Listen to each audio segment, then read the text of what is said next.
Hello, and welcome back to another video. This is the 16th episode of story in which the 4th Shinobi World War was over, and Naruto was finally captured by Madara. But is hope truly gone? And what the heck is happening to the Ghetto Mazo? Join our favorite blonde hero and the nine-tailed beasts on their great journey to the past. Let's see how Naruto deals with this. After you've finished watching, please like, share, and subscribe to the channel. To begin, please like, share, and subscribe to the channel. Let's get this show going. Stop, Naruto. What do you think you are doing? Naruto snapped back at Sasuke in anger. What do you think I'm doing? Of course I'm going to Kagekoure. From what they said, Pain must have done something to Kagekoure, and you, of all people, should have known what he can do. Just calm down and listen to me first, idiot, Sasuke said patiently, grabbing the shoulder of his friend and fellow Jonin. First, are you going to run all the way to Kagekoure on foot? The village is literally on the other side of the map. Even if you run with all your speed there, you will exhaust yourself completely before you can even do anything, not to mention you will probably have to face the most powerful member of the Akatsuki if that's the case. Do you really want to do that and throw yourself into the hand of Pain again? Besides, you really think that Pain would sit there and wait for you to come to Kagekoure to get him? Even if you managed to arrive there without burning yourself off, Pain would have already left the village long before that already. Sasuke's reasoning completely shut Naruto up. He gritted his teeth. I know, but we cannot just sit here uselessly without being able to do anything. Everyone in Kiri is in need of our help. Not only Utakata-san, but also Zabuza, Haku-chan. I know, Kakashi walked towards him while pulling his Hitai down, covering his Sharingan up. But I think the wisest move for us right now is to return to Konoha as quickly as possible and report this to Lord Hokage. Maybe in Konoha right now, they already realized the problem and sent other teams to support Kiri. If not, well, we would be able to let Lord Hokage know to send force for Kiri as soon as possible. Konoha is actually the village closest to Kiri geographically anyway. Then what are we waiting for? Kakashi sighed. We have to wait for Sakura to be done with her work first. It's a person's life we're talking about here. Naruto blinked. Well, if you want to report to Gigi, I think there is a much faster way to do it. Team Guy and Team Anko, reporting for duty, sir. Hiruzen looked at the 8 shinobi in front of him with grim eyes. Good, you are all here. I want you all to pack up and get ready for an S-rank mission as soon as possible. The sudden declaration of the Hokage made every member of the two teams jump. Why such a sudden mission, Hokage-sama? Tenten asked nervously. And what kind of S-rank mission requires two whole teams of Jonin and Chunin? Usually, as far as I know, a mission like that takes at most one Jonin team. The Hokage nodded at them and said in a serious tone. You're right. It's because this is not a normal mission. Your mission is to go as fast as you can to Kagekoure to see if there is anything happening to them. After that, if it is confirmed that the Jinchuriki of Kagekoure was kidnapped, you will, together with Kagekoure force, track down and apprehend the kidnapper and rescue the Jinchuriki. Answering him was a blink coming from Karen. But isn't Sunagakure the village the Akatsuki is attacking right now, sir? Why do we need to go to Kagekoure if that's the case? Hiruzen and Jiraiya looked at each other. Actually, this is just what we thought of based on logic and instinct, from what Team Kurenai and Baki of Suna told us, the Hokage admitted with a sigh. But it seems the attack on Sunagakure might just be a distraction. For what reason, we don't know, but if we don't do anything now, it might be too late. So you're giving us this mission because of something you thought of on a hunch? Anko raised an eyebrow. That's not like you at all, Hokage-sama. It is so unyouthful of you to doubt the instinct of someone like Hokage-sama. Guy howled at the kunoichi. Even if you don't want to go on this mission, I, my Guy, the beautiful blue beast of Konohagakure, together with my team, will still take it and will do our best to complete it. Anko shook her head. Seriously, do you even know what you're saying? I know you're enthusiastic about missions, but going on something like that without even a proper explanation is just unreasonable. Fu raised her voice hesitantly. Sensei, I don't think. Right at that time, there was a loud knock on the window of the Hokage chamber. Everyone's head turned towards the source of the noise, and they all blinked when they saw a toad slapping its webbed hand at the glass. Gammon? Jiraiya hastily opened the window to let the toad in. Why are you here? Naruto sent me here to report to you about the mission in Sunagakure, sir. The toad answered while jumping into the room. The invasion of Sunagakure has been repelled, but turned out it was just a ruse of the Akatsuki to prevent us from assisting Kagekoure when their leader attacked the village. Shock spread through everyone in the room. After a few seconds of silence, Anko was the one who spoke first. So, what are you still waiting for? All of you, go prepare and meet up in front of the main gate in 1 hour. Yes, sensei. After the two teams had left the room, Jiraiya looked at his teacher. Do you think it's wise to let these two teams go like that? I mean, it's Nagato we're talking about here, who knows what he'd learned from the loss against us after 3 years. Maybe I should go with them. Hiruzen shook his head. I cannot let you be away from the village right now. 3 of the most powerful teams in the village, including both of our Jinchuriki, have been mobilized. If you're away now and the Akatsuki suddenly changes their target again, we're not going to be able to defend against them. Then the Hokage suddenly stood up from his chair. But don't worry, I'm not planning to let them go alone. Uchiha Jiraku's face brightened up when he realized the man who had just walked into his ramen shop. Hokage-sama. What an honor. How can I help you? Hiruzen smiled pleasantly while pulling a stool and sat down. What else but to have a bite of your delicious ramen? One of the usual, please, Tuchi-san? The ramen chef laughed. Of course, of course. 1 bowl of deluxe miso ramen, coming right up. Oh, and by the way, is Itachi here? Suddenly, the Hokage asked. Tuchi blinked. Well, yes he is, he's at the back preparing the food. Is there any problem? The Hokage's eyes twinkled. Oh, nothing. It's just that I want him to deliver some ramen to Kirigakure. A bowl of Red Moon ramen with Naruto on top. The one I want him to send it to is named Pain. There might be dangers on the way, so I already assigned 2 teams to go with him, but it might be wiser of him if he prepared weapons, just in case. Tuchi's eyes also twinkled. Oh, I'll tell him to make the delivery immediately. Here's your ramen, sir. Hiruzen smiled, and dipped his chopsticks into the steaming bowl of noodles. Lady Chiyo's condition has stabilized. I extracted all the poison in her blood, she will live, but will have to rest for a while before she can recover completely. Sakura walked towards Gaara, who was standing with Naruto, Sasuke and Kakashi together with his siblings. The Kazekage gave her a bow. Thank you, Sakura. Sunagakure will remember your assistance. Sakura waved him off. Nah, don't worry about that. Helping people is the duty of a doctor, you know. Sasuke stared at her. You do realize that you are talking to the Kazekage, don't you? The female medic blinked. Oops. She chuckled nervously. Sorry, Kazekage-sama. This time it was Gaara's turn to wave her off. Don't worry about that. I don't like being called by honorifics except when being in official meetings anyway. Alright. Then let's go back to Konoha, Naruto declared. But before he could turn his back, boss. 2 of his remaining shadow clones landed in front of him with 2 loud thuds. Each of them was carrying something on their shoulders. We managed to capture these 2 when the monster army was retreating. They threw what they were carrying to the ground, 2 tied up white zetsu, with seals all over their bodies which completely blocked the movement of their chakra. They are actually the only ones we could capture alive.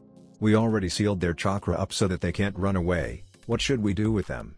After a few seconds of thinking, Kakashi suddenly said. Kazekage-sama, can you allow us to take these 2 back to Konohagakure? His students blinked at him. Why? With the condition of Sunagakure like it is right now, bringing them to Konoha might be a better choice, as you won't have to waste food and drink to keep them alive, and prison rooms to keep them in, Kakashi explained. Besides, I think every person in Suna will have to focus on restoring the village right now, so no one would have the time to interrogate them for information about the Akatsuki. And Konoha has a whole division of torturing and interrogation ready for that job. Feel free to do so, Kakashi-san, Gaara nodded. Now, if you excuse us, I have to go find a way to bring down this dome without it collapsing on Sunagakure and crushing everything. Good luck on your trip back. Team Guy and Team Anko were leaping from branch to branch in the forest at the east side of the Land of Fire. They had moved at their highest speed, and already crossed a fourth of the distance between Konoha and Kiri. But even with the speed they were moving right now, it seemed it was impossible for them to reach the coast, from which they would take a boat ride to cross the sea before they could reach Kirigakure, before midnight. Alright, let's take a break here tonight. It's dangerous to cross the forest at night when we cannot see anything. Stopping under a particular large tree, Anko said. The other members of the squad blinked. Isn't it a little bit early to stop, Anko? Asked Guy. I can still go a little bit more. Anko nodded. I know, but the other members of the squad cannot. Besides, if we are going to assist Kirigakure in their search for the Jinchuriki, We cannot afford to exhaust ourselves by running like crazy to the village. And the other shinobi blinked and waited for her to continue, but no other sound came from her. And finally, Karen asked, "And I'm hungry." Anko finished cheerfully, earning a face fault from the other squad members.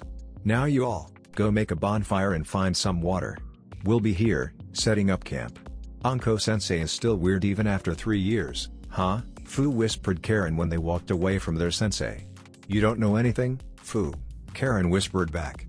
"Seriously, I always shudder when imagining if instead of Iruka-san, she went and married Guy-sensei. That's a terrifying image, indeed," Fu nodded, shuddering. Then the two young kunoichi jumped when they heard Anko's voice whispering right next to their ears. "Oh? Are my cute little students talking bad about me behind my back?" They bolted in utter fear. "You also realized, right? That's why you sent the children away." Anko answered the sudden question of Guy with a smirk. "As much as I hate to say this, I was once a student of Orochimaru, you know." Then without a warning, two snakes slashed out from under her sleeves, aiming at something behind the shadow of a tree nearby. And just as the Jonin expected, someone jumped out of his hiding place, hastily retreating from the snakes. But there was no way he could escape from the taijutsu master. With a mere leap, Guy closed the distance between them, ready to deliver a brutal roundhouse kick to the shadow's face. Then his feet halted their way abruptly in midair when he realized who the hiding man was. But unfortunately for him, even though his kick was stopped, his body, flying on the air, didn't. Crash, crash, crash. Poor trees. Anko winced. "So why are you stalking us, Itachi?" Anko went straight to the point, after the three had settled down under the tree, next to the bonfire the teenagers had made. "Hokage business," was the only answer coming from Itachi, making the female Jonin's eyebrow twitch. Fu asked hesitantly. "I know I'm not supposed to ask, but what is the mission you are assigned? Because as I remember, you're not allowed to take missions anymore, right?" "Actually, I'm not on a mission." The Jinchuriki blinked. Then Itachi raised a scroll he stored in his pouch up. "I'm just a humble ramen deliverer, on my way to deliver a bowl of ramen to the leader of the Akatsuki at the request of Lord Hokage." Everyone face faulted. "I can't believe you could say that without even changing your expression," Karen deadpanned. "Yeah. Who the hell would believe that you were delivering ramen when you're armed to the teeth like that?" Tenten also muttered. Indeed, right now Itachi was wearing his Anbu armor with his tanto strapped on his back, and two ninja pouches full of weapons on his belt, not to mention kunai holsters tied at the sides of his thighs too. Ignoring the youngsters, Guy turned to Itachi with a serious face. "Itachi-san. You used to be in the Akatsuki, do you know about what they are going to do with the Jinchuriki after capturing them?" "They are going to extract the tailed beasts from the Jinchuriki and seal them into a statue," Itachi answered. "After having their tailed beasts extracted, the Jinchuriki will die, as tearing the beasts out of their bodies is just like ripping their chakra network apart. No one can survive that, as far as I know." "How much time do they need to fully extract a tailed beast?" Anko suddenly asked. Itachi pondered. "From what Pain told me before I defected from the Akatsuki, it would take 3 full days to fully extract and seal a tailed beast. But that was when they had the chakra signal of every member there with their rings. With Kakuzu and Hidan dead, and Orochimaru and me defecting, maybe it would slow the process down. I guess we will have a little bit more time." "Wait," Juugo suddenly raised his voice. "Orochimaru used to be in the Akatsuki?" "Yes," Itachi nodded. "After defecting from Konoha, Orochimaru joined the Akatsuki, where he was partnered with the notorious traitor of Sunagakuer, Sorcery of the Red Sand. In there, he once attacked me to steal my body in order to acquire the Mangekyo Sharingan, and after failing, he ran away from the Akatsuki, taking his ring with him. I heard before joining, he also tried to take the Rinnegan from Pain without success. I think that's the reason Pain let someone like Orochimaru join the Akatsuki. He knew that someone like Orochimaru cannot harm him no matter how strong he is." What Itachi had just said gave the other shinobi a chill to their spines. They had heard about how strong Pain was from Naruto, but if someone like Orochimaru, of all people, had to fear him. Still, if what Itachi said is true, we will still have some time before they can finish extracting the tailed beast from the Jinchuriki. Finally, Anko said. "I'm just not sure if we can manage to get there before they finish." "Oh, we don't have to worry about that," Itachi answered her. "With their home base in Amigakure exposed, I doubt they will bring the Jinchuriki all the way there to extract. And Karagakure lies on an island far away from the mainland, There is almost no way to reach there without flying overnight or going by boat. And they would want to do the extraction as soon as possible just in case Karagakure sends someone after them. So my guess is, they will choose a secured place not too far from Karagakure, maybe on an island nearby to complete the extraction. And if we can reach the coast before noon, I have a way for us to reach Karagakure before midnight tomorrow. The Hawks carrying Team Kakashi, together with their 2 prisoners, arrived at Konoha at midnight. Team Kakashi reports, Hokage-sama. Hiruzen stood up from his chair in the Hokage chamber. Good job, Team Kakashi. What did you manage to find out during the mission? Most of the things we got were already reported through the toad we sent to you, Hokage-sama, Kakashi answered. However, before leaving the village, we managed to capture these 2, and Suna gave us permission to bring them back and interrogate them for information. Hiruzen looked at the 2 sickly white creatures lying at his feet. Then he nodded. Good. Bring them to Aviki. Let's see what we can get from those things. Well done, you 4, go home and take a rest. You deserve it. Wait, what about Pain and Karagakure? Of course, Naruto was the one who protested first. The Hokage chuckled. Don't worry, Naruto.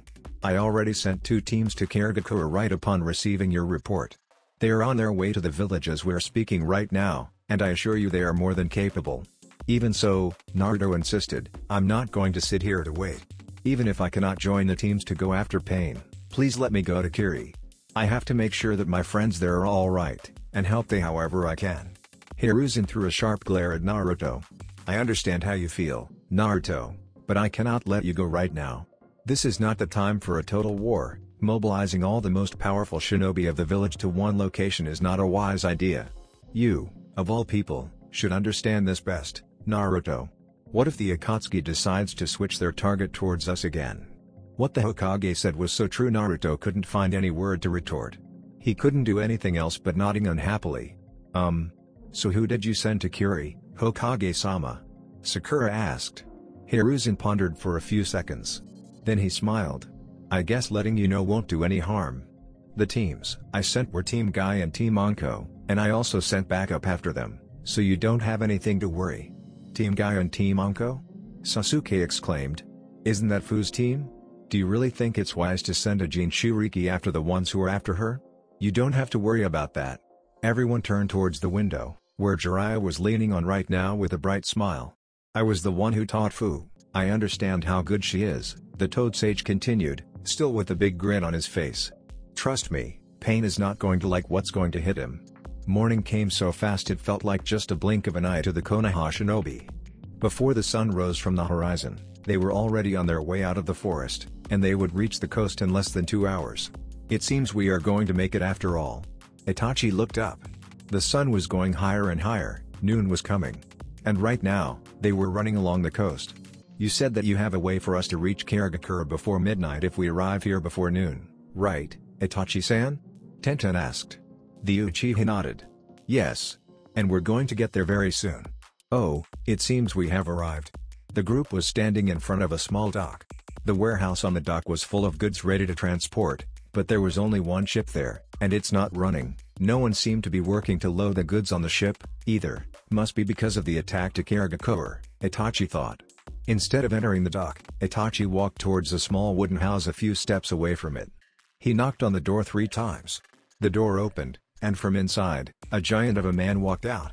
Just a single glance was enough to show the Konoha shinobi that the man wasn't just a normal civilian.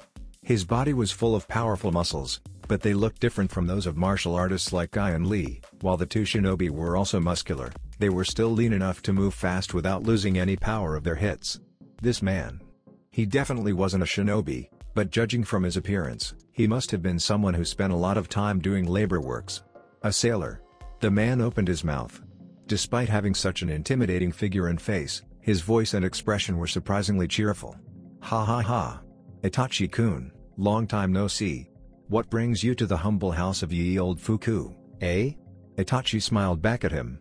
Yeah, Captain Fuku, long time no see. How are you? Karen sniggered. A sailor named Fuku? Really?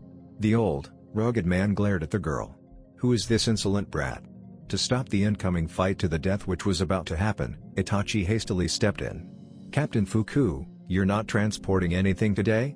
I saw quite a lot of things ready to move out there at the dock. The sailor scratched his head.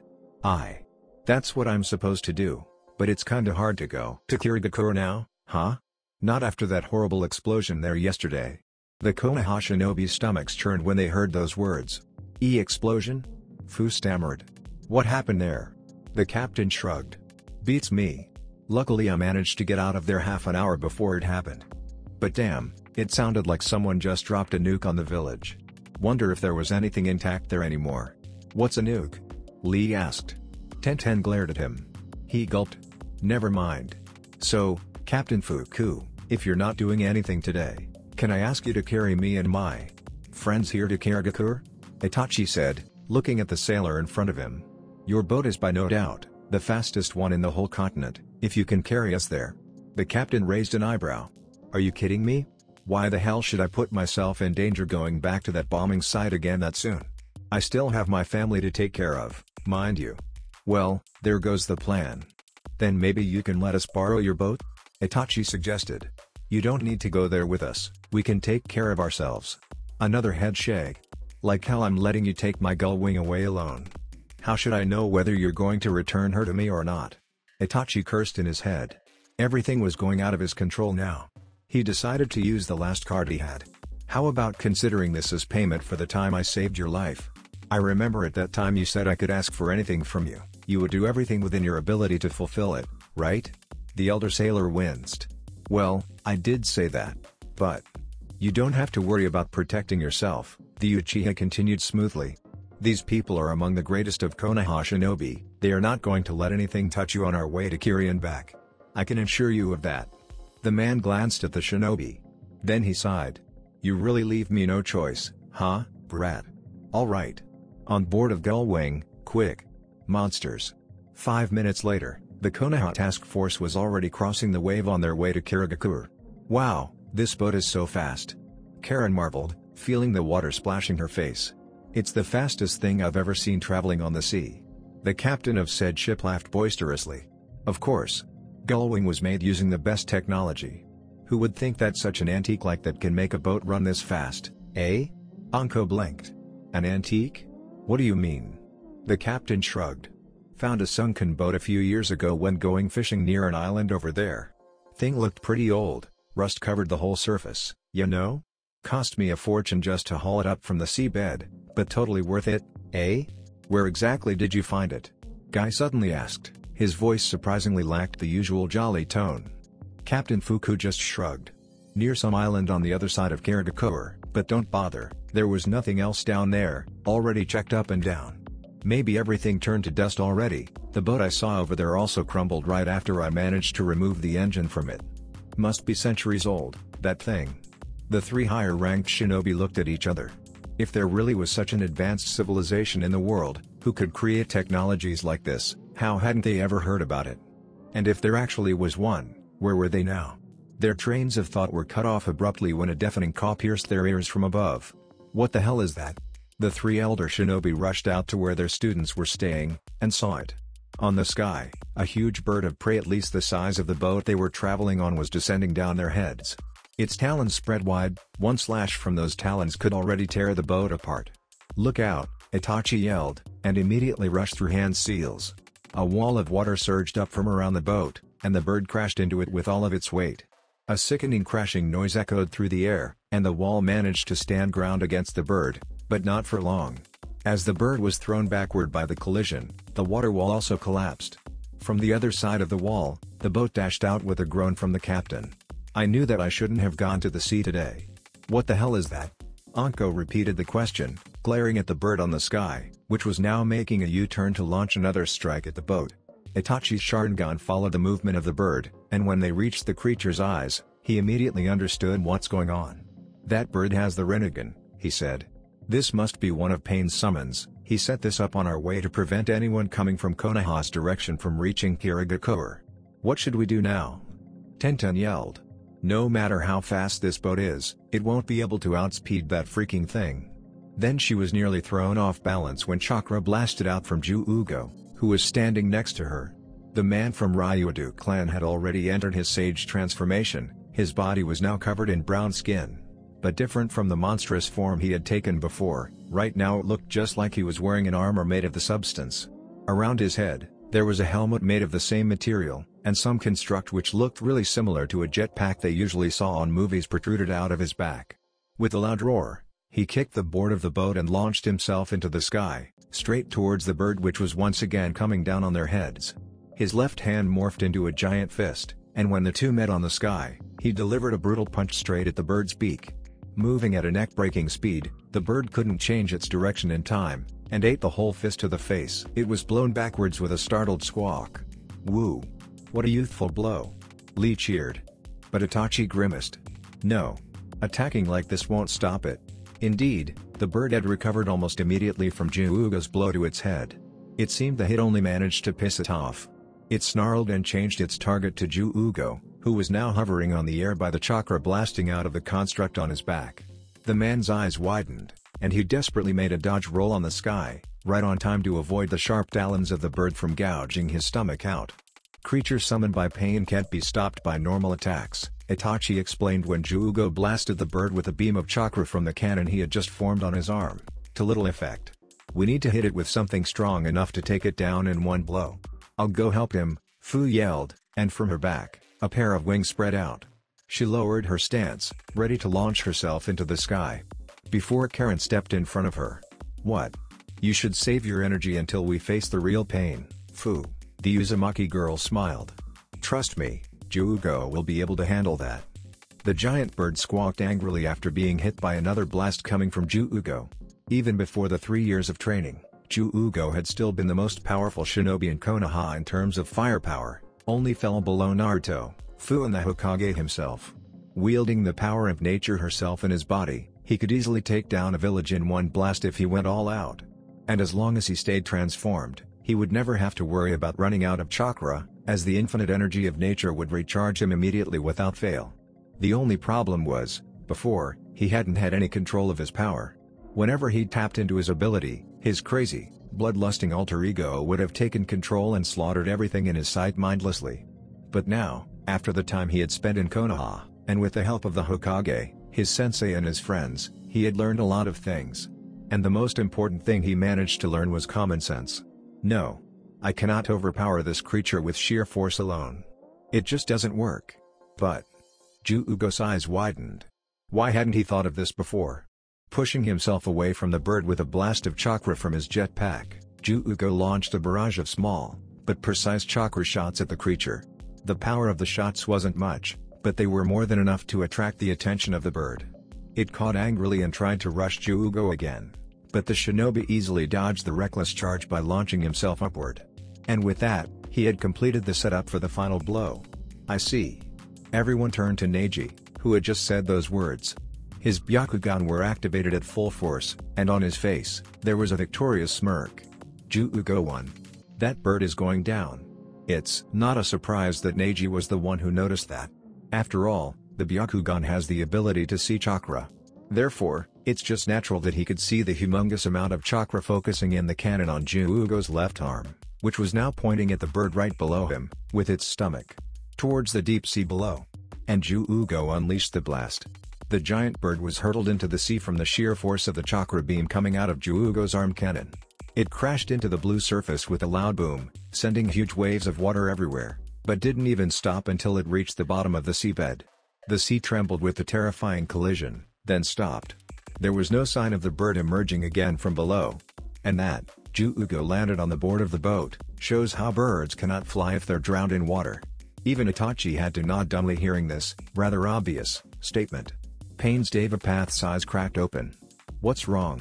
Next to him, on the left index finger of the demonic statue, Konan asked worriedly. "The bird I sent patrolling Kirigakura was defeated. Konoha is coming. It's the Seven Tails. And Itachi Uchiha. Too bad I'm not here for real." The Phantom of Data standing on the middle finger of the other hand sneered. "I really want to take that traitor down by my own hand. For everything, the humiliation he, and his bastard of a brother gave me." Kisame's phantom from the ring finger glanced at him, but didn't say anything else. "At this rate we might not be able to completely seal the Six Tails before they catch up with us," Konan said. "What should we do now?" For a while, there was no answer. Then Toby said, We must do whatever we can for now. When they arrive, we shall deal with them. They are not going to get through all the protections we put on this island easily." He threw a glance at the unconscious body of Utakata, floating in the blob of colored chakra, his tailed beast's chakra being sucked out of him. And after all, it's not necessary to gather every single bit of chakra from the tailed beasts to form the 10 tails anyway, he thought without saying out loud. He didn't notice Konan glancing at him with a strange expression on her face.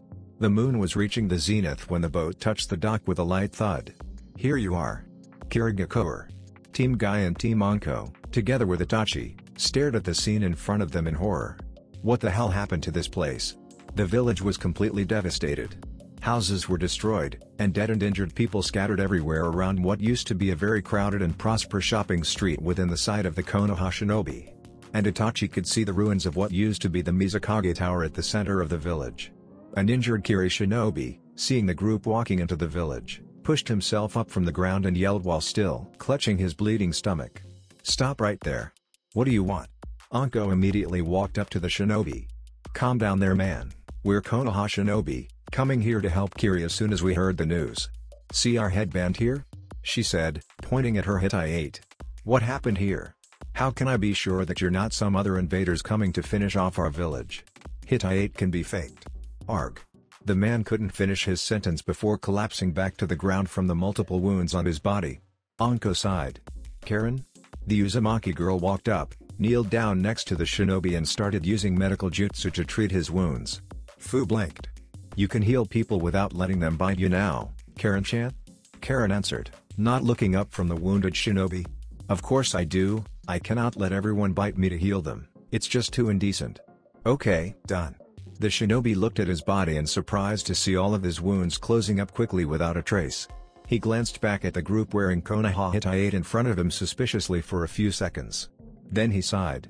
"What do you want?" Anka nodded. "Can you take us to Lady Mizukage, please?" The shinobi's expression turned into a grimace. "Sure. But I don't know if that would do you any help." The two teams looked at the body of the woman lying on the bed with the same grimace. Mei Terumi looked horrible. The natural color of her hair was red, but now it looked more brownish than red because of all the dried blood soaking it and running down her cheeks. Her skin, which was exposed to air from having her clothes nearly torn to shred, was also tainted with dirt and blood, and there were a few nasty cuts across her face. And she was in a coma. In fact, if it was not for her chest moving up and down weakly, no one would even think that she was still alive. Under the dim lighting of the medical tent, she looked even paler, even more like a corpse. What happened to her? Zabuza, sitting next to her bed with his right arm in a cast, his face, head and body full of bandage, sighed. When they attacked the village, they targeted her right from the beginning. She fought back so fiercely, but the attack was too sudden and they managed to overwhelm her easily. We couldn't even react, had it not been for Utakata. The Konoha shinobi looked at each other. Having heard the story from Naruto, Jiraiya, Itachi and the Hokage himself, they knew what the being called pain could do. "So did you send anyone to track them down?" Zabuza shook his head. "Sending normal trackers after them was nothing but suicide. If only I could go. I can't even hold my sword properly now." Everyone looked at Karen. "Oh come on," she protested. "I'm not going to let an old man bite me." Everyone stared harder. "Okay, fine." The Uzumaki girl snapped. She stuck her index finger out. "Here, bite my finger. But this is the last time, understand?" Zabuza blinked, but still complied. His mouth reached the tip of the girl's finger. "Oh, this is gonna be fun," Anko snickered in her breath.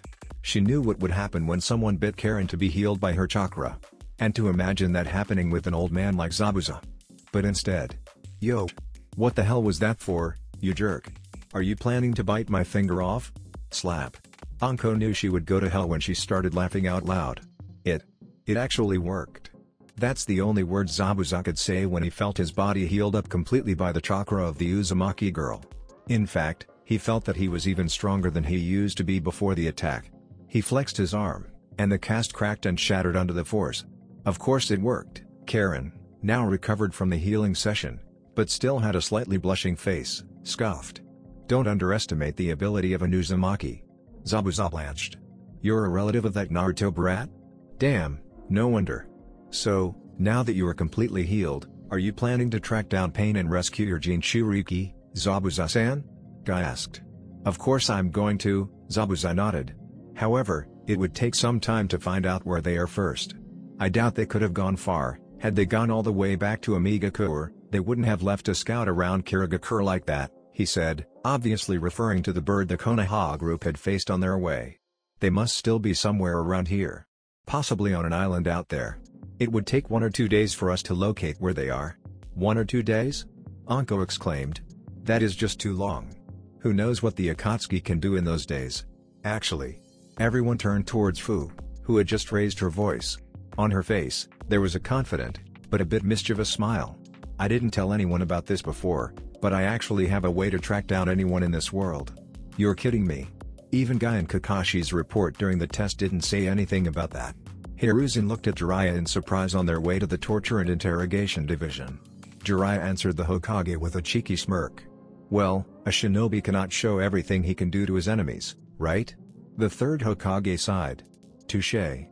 But how proficient is she with it, anyway? The smile still didn't leave the Toad Sage's face. I can only say that during training, we discovered the Nanabi's unknown special ability is the utmost proficiency in controlling and manipulating nature chakra. One of the requirements for Sage Mode is that the user must become one with nature in order to balance the chakra of the user with nature chakra. The more fine-tuned the user is with nature, the easier it is for them to access the power of a sage.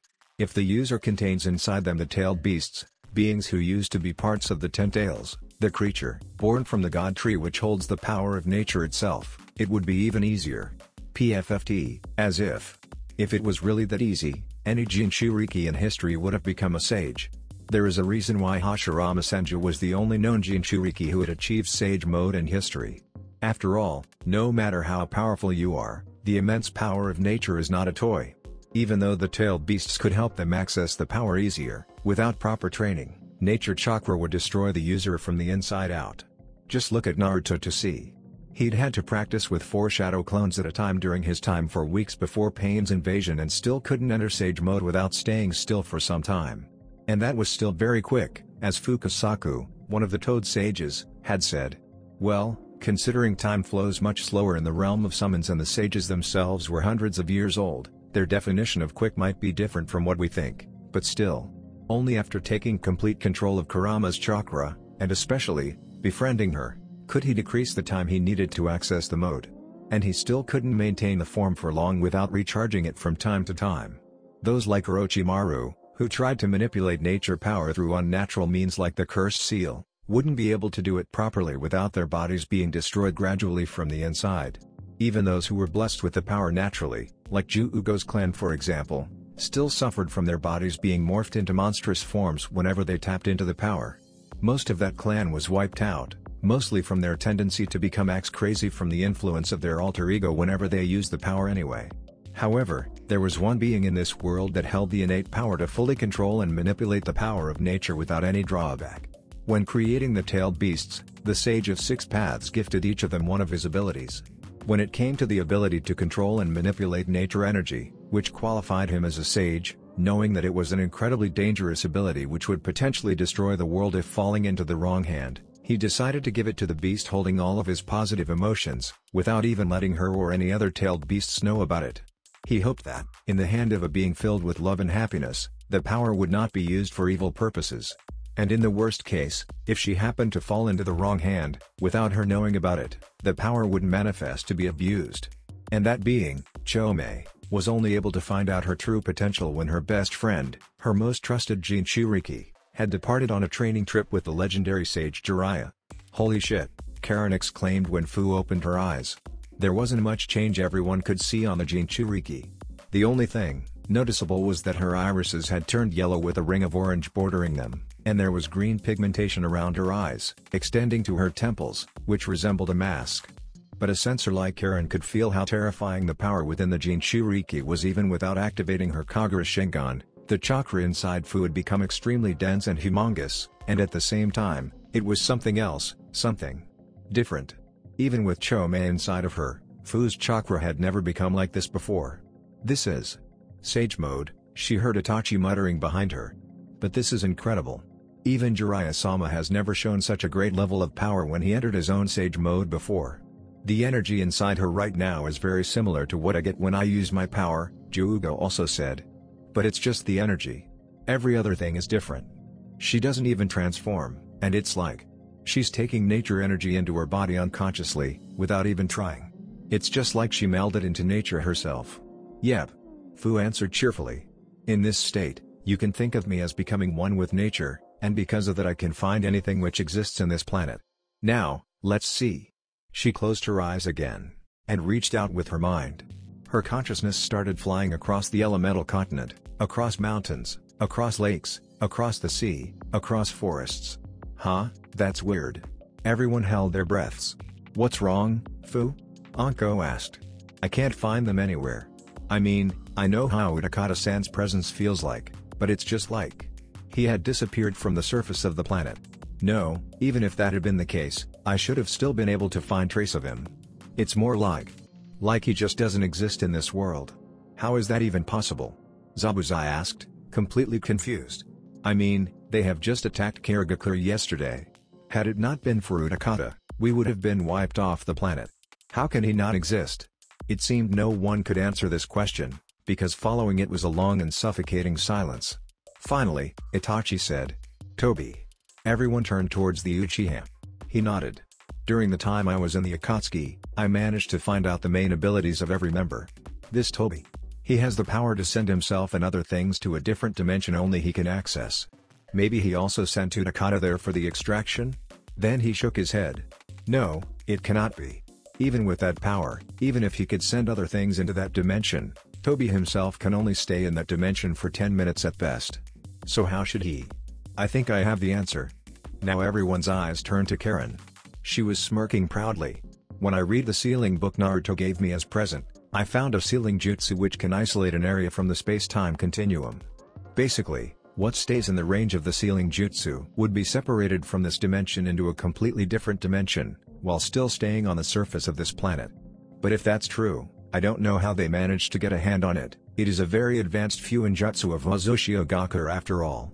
If it is possible, then I don't doubt the chance that they might have discovered a similar one. Anka nodded. The one we're fighting is the leader of the Akatsuki, the wielder of the Rinnegan, after all.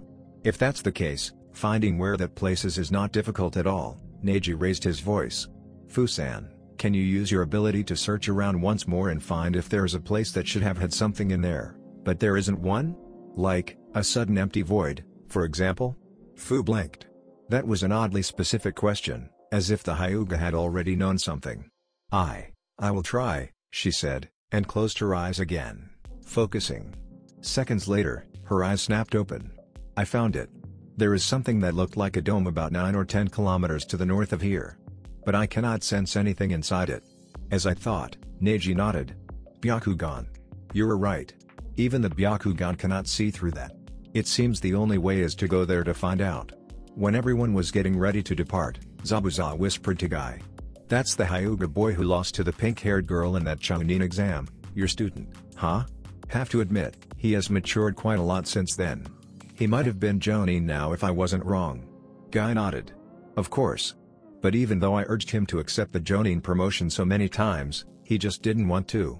The swordsman looked at the Hyuga again. A smirk formed under the bandage covering his mouth. Hey! Such is the power of youth. Things have become really interesting, indeed. Every Jinan and Chunin around Karagakure suddenly felt a deathly chill creeping up their spines. So, let's go over everything again. Are you sure you weren't able to get anything out of them even with the Sharingan? Kakashi nodded at Inoiki's question. Yes. I don't know, but usually with the Sharingan I can use Genjutsu to look into enemy's mind when interrogating them, but somehow, it seems these things don't even have thoughts. It's just like they don't have a mind of their own. Hiruzen, who was standing next to him, grimaced. That would be quite troublesome, indeed. If the Akatsuki really managed to create an army of mindless drones like these. Inoiki, do you think you can do something? I will try my best, Hokage-sama, the Yamanaka clan head nodded. But if what Kakashi said was true, it might be useless anyway. If they're just mindless zombies created only for the purpose of killing. I don't know, Aoba Yamashiro, one of Inoiki's colleagues, said. It seems pretty human-like to me, expression and everything. Well, we will see when I finish scrambling his brain up, Inoiki said grimly and put his left hand on top of the white Zetsu's head. The Devapath's eyes cracked open again. Kiri and Konoha are starting to move. From the ring finger, Kisame's phantom glanced at Pain. Who in Kirigakure was sent after us? From what my scout saw, it is Zabuza Momochi, Pain answered. Zabuza, huh? Kisame muttered. I know what you are thinking about, Kisame, and you cannot do that, Konan warned the shark-like swordsman. We don't have enough time to seal up the tailed beast, and if you leave to fight them. No, actually, just let him go. Pain turned towards Tobi, his eyes narrowing. And why should we do that? At this rate, we won't be able to complete sealing the 6 tails before the Konoha and Kiri force arrives here, the masked man answered. Forcing Kisame to stay here won't speed up the process much. If we let him go, he might be able to hold them off for us for a while. And besides, he looked at the missing nin in question through the eye hole on his mask. You really want a chance to fight against that Zabuza, right, Kisame? The other Akatsuki members glanced at Kisame's phantom. Then, Pain said. Very well. But you do not have to go by yourself, it would be dangerous, as Itachi is also there. We will use this. After leaving Haku in charge of the village while he was absent, Zabuza, together with the Konoha task force, was now on their way to the island where the sealing process was being performed. Right now, the group was running full speed on the surface of the sea at the coast north of Kirigakure. Is it proper to leave the village in her hands like that? Asked Anko. I mean, she looks too young to handle the job of a cage, even temporarily, you know, Zabuza laughed. You can believe it or not, but Haku is one of the very few people I can put all my trust in this world. She is young, indeed, but she's more than capable of handling everything on her own. I was the one who nominated her for the position of Kirigakure's Anbu captain, you know. Then suddenly his voice turned into a grumble. Although I still cannot understand where she got that habit of telling people that she's a boy from. Seriously, the first few times it might be funny, but acting like that every time she met someone new is just ridiculous. I'm sick of people looking at me funny whenever we go on diplomatic missions together. Anko snickered. So, how long does it take until we get there, Fu-san? Lee asked. Fu, who was running ahead of him, nodded without turning back. We're half the way there. We can reach the island in about an hour. I wonder if we can get there in time, Zabuza muttered. It's already 2 days since Utakata was kidnapped. Do not worry, Itachi assured him. The process of extracting a tailed beast completely from the Jinchuriki takes at least 3 days. They won't be able to. Everyone watch out. The group screeched into a halt when they heard the yell of Neji. And fortunately they did that, because suddenly the sea in front of them exploded upward and would have swallowed the whole group into the deep, dark water had they not been able to stop. Ambush, Zabuza yelled, and with a mighty swing of Kubi Karabocho, the screen of water in front of them was cleaved in half by the shockwave coming from the sword. The shockwave didn't stop, it ran through the water screen and collided with something behind it. A loud boom shook the air. From behind the water screen appeared the grinning face of Kisame Hoshigaki, holding the demonic sword Seimata in front of his body to shield himself from the attack of the opposing swordsman. It's been a long time, Zabuza. And Itachi. At a corner of Konohagakure, a small snake crept up from under the sewer. Kisame. Zabuza looked at the Kirigakure missing nin with a glare full of disdain. The shark man grinned back at him with a smile full of sharp teeth. Zabuza.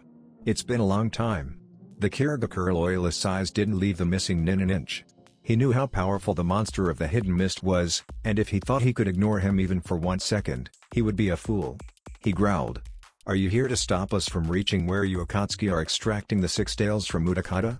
Kisame grinned, and raised Seimata up a bit. You got me. Then without even a warning, he kicked the water surface and launched himself at the group like a bullet.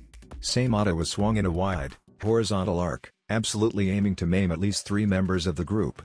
But before it could reach even a strand of hair on Karen's, the first one standing on his way, head, it was stopped by the blade of Kubi Kirabocho. Putting all of his power into his arms, Zabuza swung his sword with a mighty strength, throwing both Kisame and his sword away. He yelled back at the Konoha group. You all go ahead. Leave Kisame to me. Your mission is to go and rescue Utakata. Do you really think that I would let them get away? Kisame sneered while regaining balance, and immediately flipped through hand seals. A horde of sharks made of water burst out from under the surface and rushed the group with the ferocity and power of torpedoes. But they couldn't even touch the group of shinobi. A horde of something also made of water from below Zabuza also lashed out and intercepted the barrage coming from Kisame, so fast that no one could even see it coming, or realize what the attack was. Except for Itachi. With his Sharingan in action, He could see it as clearly as a film in slow motion. Water dragons dance. He mused. I've only seen this jutsu performed once by Lord Third, but even his wasn't even this powerful and fast. And he doesn't even seem to lose that much of chakra, either. Neji, standing next to him, also said in awe. He must have mastered that jutsu to the level of Lord Second himself. From the other side, Kisame also showed a slightly surprised expression. Oh? It seems you also gained some power after all, Zabuza. I didn't accept my position as the captain of the new Seven Swordsmen for nothing, Kisame, Zabuza answered. I know that before I was weaker than you, so I also pushed myself to the limit to be worthy of the name captain. I'm not someone who would sit still to receive what I don't deserve to bear. Then it means I will have to kill you before I can get to them, huh? The monster of the hidden mist grinned menacingly and brandished his sword. Indeed. And you're free to try. The devil of the hidden mist also brandished his own sword and answered when the Konoha shinobi nodded at him and started moving. Is it wise to leave Zabuza alone with Kisame like that? Guy asked worriedly when the Konoha task force was on their way again. I mean, I faced that Kisame guy before, remember? And he was one of those very rare people who managed to force me to use the seventh gate. Before anyone could answer, Itachi cut in. I don't think you should worry about that. Isn't your mission right now tracking down and rescue the Six-Tails Jinchuriki from the Akatsuki? Even Zabuza himself said so, remember? The other Konoha shinobi looked at each other in worry. Even so. Don't worry, Itachi reassured them. Zabuza hasn't shown everything he has yet. From what I saw about him, he must be at least as strong as Kisame himself. I'm sure he would be fine. And there is something wrong with that Kisame, too. Naruto couldn't sleep that night. Without Karen, the Uzumaki house seemed to be strangely empty. It was understandable, after all, he had just come back to Konoha for 3 days, and yet his Jonin exam and the mission to Sunagakure already took almost all of his time to spend with his family. He didn't at first, but now he realized how badly he missed his sister. And now Karen was on her way for her own mission too. Against pain. Nagato, of all people. He looked at the alarm clock standing on top of the drawer next to his bed. It was 7 o'clock in the morning. Usually Karen would have barged into his room to pull him out of his bed at this time. He sighed and climbed out of the bed, and dragged himself into the bathroom. And immediately, a shampoo bottle landed on his face, knocking him to the ground. Ow. You really got the nerve to peek on me when I was bathing, huh, Naruto? Kurama, walking out of the bathroom with only a bath towel around her body like usual, looked down at her Jinchuriki lying on the ground, clutching his nose in pain. Then she blinked when Naruto just sat up with a sigh. You're worried about Karen and the others, right? Naruto sighed heavily. Yeah. Don't torture yourself about that, Kurama said, gently rubbing his hair. Guy and Anko are both powerful shinobi, and they have Fu with them too, you know? Not to mention the Hokage already sent Itachi after them as backup. You know what that man can do, right? That team is more than a match for Pain or anyone in this world. Actually, that's not what I'm worried about. Kurama blinked. Then? What if they couldn't get to Utakata-san in time? Naruto looked at her. Remember the last time with Gaara? He actually died. Had it not been for that old lady, he would have stayed dead. If our teams cannot get to them in time. The tailed beast blinked again. That was indeed a very reasonable fear, and she didn't have any answer for that. There is nothing we can do about that for now. The two looked up to see Isabu and Juki walking towards them. It was the turtle man who had just said, I had been in Kirigakura for quite a while, I know that Utakata. He's not going to let Saikyo be extracted that easily. Besides, even if the worst happened, we wouldn't be able to do anything now.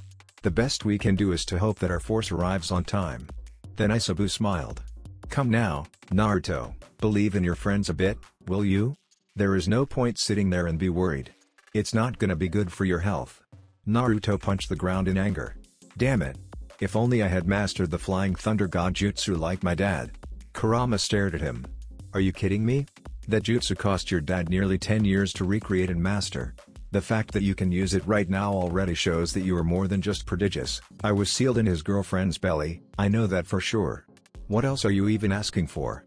Naruto looked at Juki with deadpan eyes. Well, maybe it would be easier if you just told me the concept of the jutsu in the first place. You knew it all the time, right? The Seal Grandmaster just snorted. So now Naruto Uzumaki wants to take shortcuts to become stronger quickly?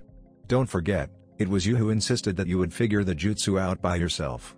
Besides, figuring out about the seal is one thing, But the concept of that jutsu is something totally different.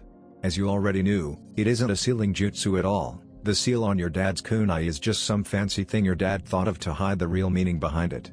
I just know the concept, not how to use the jutsu itself.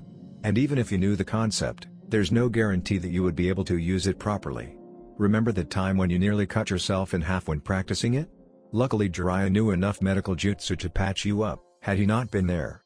Alright, I get it, Naruto cut in, annoyed. He knew if he didn't, the seal nerd would babble about it all day. He still shuddered whenever he reminded himself about that day, anyway. Besides, he also realized that he was being hypocritical. But still. It's just. I hate sitting in one place feeling useless like this. If only there is something I can do. He suddenly jumped when Juki's right hand clapped his shoulder. The Octopus man gave him a huge grin.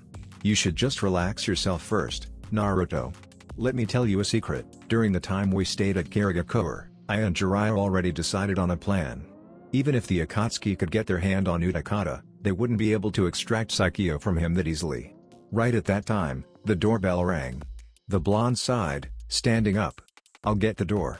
After Naruto disappeared behind the room entrance, the two male-tailed beasts looked at Kurama. Maybe you should have just dressed up first, Isabu said in a deadpan tone. Kurama just glared at him. Naruto blinked when he realized who was behind the door. Sakura? The pink cat gave him a cheerful smile. Yep, it's me.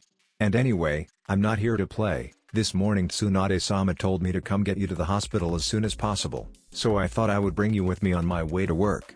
Naruto blinked again. What was so urgent that Ba-chan would tell Sakura to come get him this early in the morning? Then he remembered. Ah. Must be about the arm. 20 minutes later, the pair were standing in the laboratory next to Tsunade in front of the bubbling tube with the replacement arm. So, are you ready to receive the arm yet? Tsunade looked at Naruto. Naruto nodded. Duh. If I hadn't been ready, I wouldn't have come here, believe it. So who are going to do the operation? Besides him, Sakura spoke up. Anyone else but the three best medics of Konohagakure, me, Shizune-senpai, and Master herself? Then I have nothing to worry about. Naruto answered cheerfully. I'm ready anytime.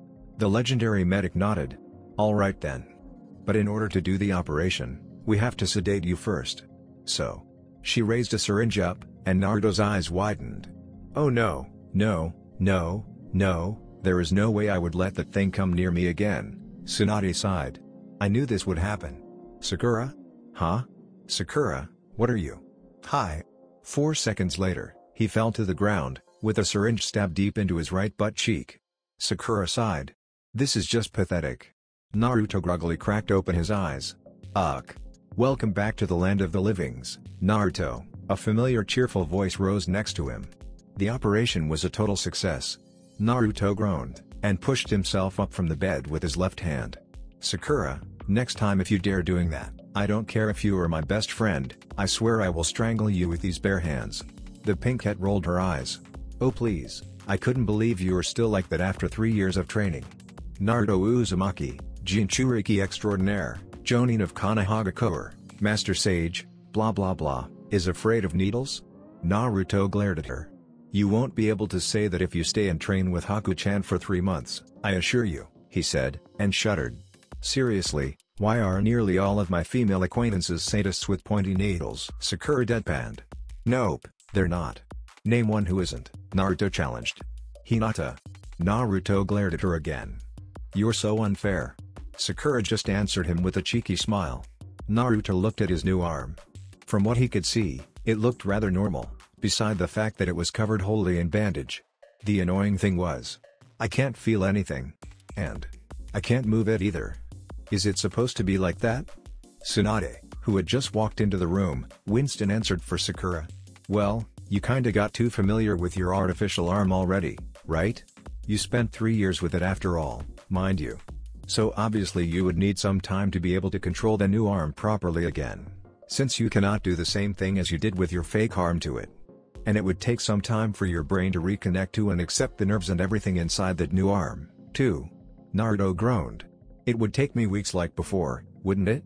Might be even longer, depending on how well you adapt to it, the legendary medic answered. But yeah, You would have to stay in the hospital until the day after tomorrow for me to finish diagnosing all the changes you have after your body accepts that arm. Do you feel anything strange in your body right now? Naruto frowned. Beside the fact that I cannot move my right arm to save my life right now, nope. Is there anything that is supposed to happen? Tsunade blinked. Not even a single feeling of discomfort? She pressed. When Naruto shook his head, she frowned. That's weird. Your body seems to accept the arm a little bit too willingly for some reason. Even if I did create it using mostly your own cells, I still had to include some cells from my grandfather in order to complete it. I know I said that there won't be anything dangerous happen, but the fact that there is totally no rejection from your body is just too strange. It's just like that arm is a part of you in the first place.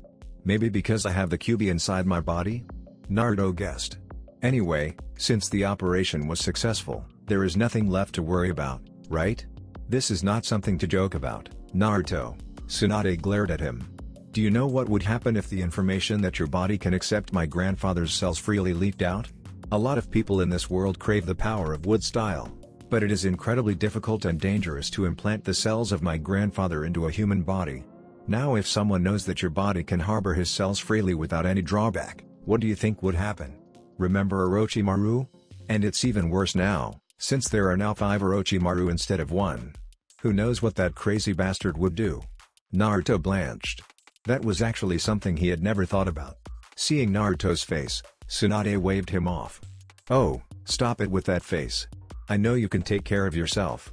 What I mean is, do not let the information that this arm contains my grandfather's cells leak out. And be constantly vigilant when walking around, you cannot know when enemies would jump you, after all. Now, what you should be worried about is getting familiar with that arm until you can use it properly like your old arm. It would take some time, but I know that after you manage it, it will help you a lot. After Tsunade closed the door into the room behind her, Naruto sighed, and dropped his body back on the bed. So this means I will be out of commission for at least a week, huh? That sucks. Oh, suck it up, Sakura snorted. This is not the first time you have to do it, you know. And that's exactly the problem. Naruto wailed. Karen Nichin is out for mission at the moment, who is going to feed me during that time like before? Then his mouth twisted into a mischievous smile. Unless you want to feed me in her place, Sakura. Sakura just waved him off nonchalantly. Nah, don't worry. I'll just file a D-rank mission hiring Hinata to nurse you until Karen is back, paid by you. Naruto glared at her again. You really are evil, Sakura. I really still cannot comprehend this, Tenten exclaimed. I know the Uzumaki clan was famous for their advanced sealing jutsu, but what kind of jutsu is able to make a whole island disappear? Right now, the Konoha task force was standing at the island where they were supposed to go to. The problem was, there was no island there. It's not only that. Karen shook her head. Watch. She took a deep breath, then took off running forward, and disappeared from everyone's view. What the? Before anyone could realize what had just happened, the Uzumaki girl once again popped into view. What happened? Lee asked, confused.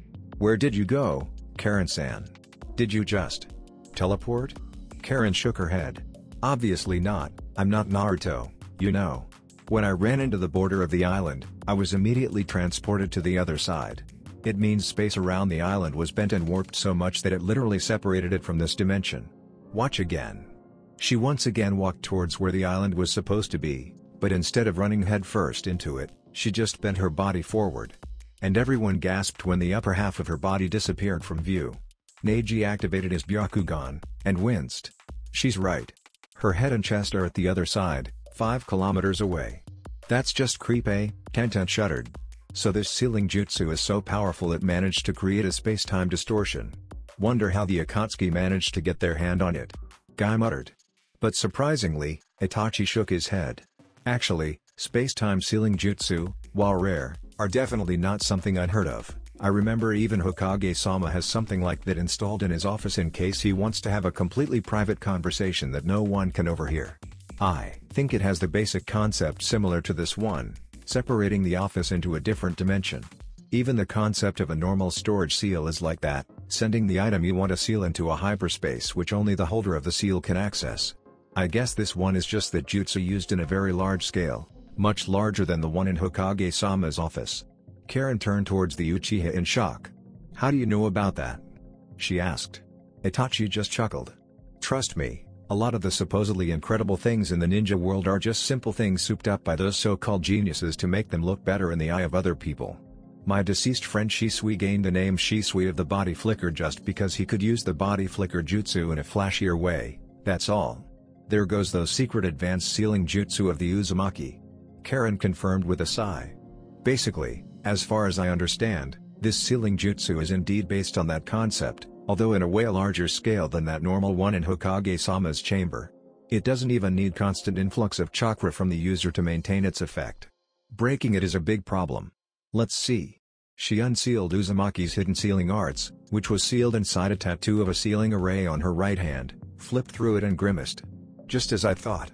Seals in such a large scale are usually created and maintained through a series of sealing talismans, as it is very hard, possibly nigh impossible to make a sealing array large enough to cover something as large as an island. If we can find those talismans and destroy them, we will be able to break the seal and enter the island. It's always useful having an encyclopedia about sealing nearby, huh? Anko said, amused. Alright, Karen snapped her book close and resealed it, then looked at Neji. If what I know about this is true, the talisman should lie somewhere at the border of the boundary field created by the jutsu. Neji, please use your Byakugan to check the area in a radius of 10 kilometers from here, even underwater, to find if there is something resembling a sealing talisman or not. You can do that, right? Neji nodded, and activated his Byakugan. 1 minute later, he closed his eyes. Found them. Alright, they are all in position. Karen nodded, then said into the microphone of the ears that she was wearing. Good. On the count of 3. 1, 2, 3. Vortexes of water exploded upward from underwater, at the places where the sealing talismans were at.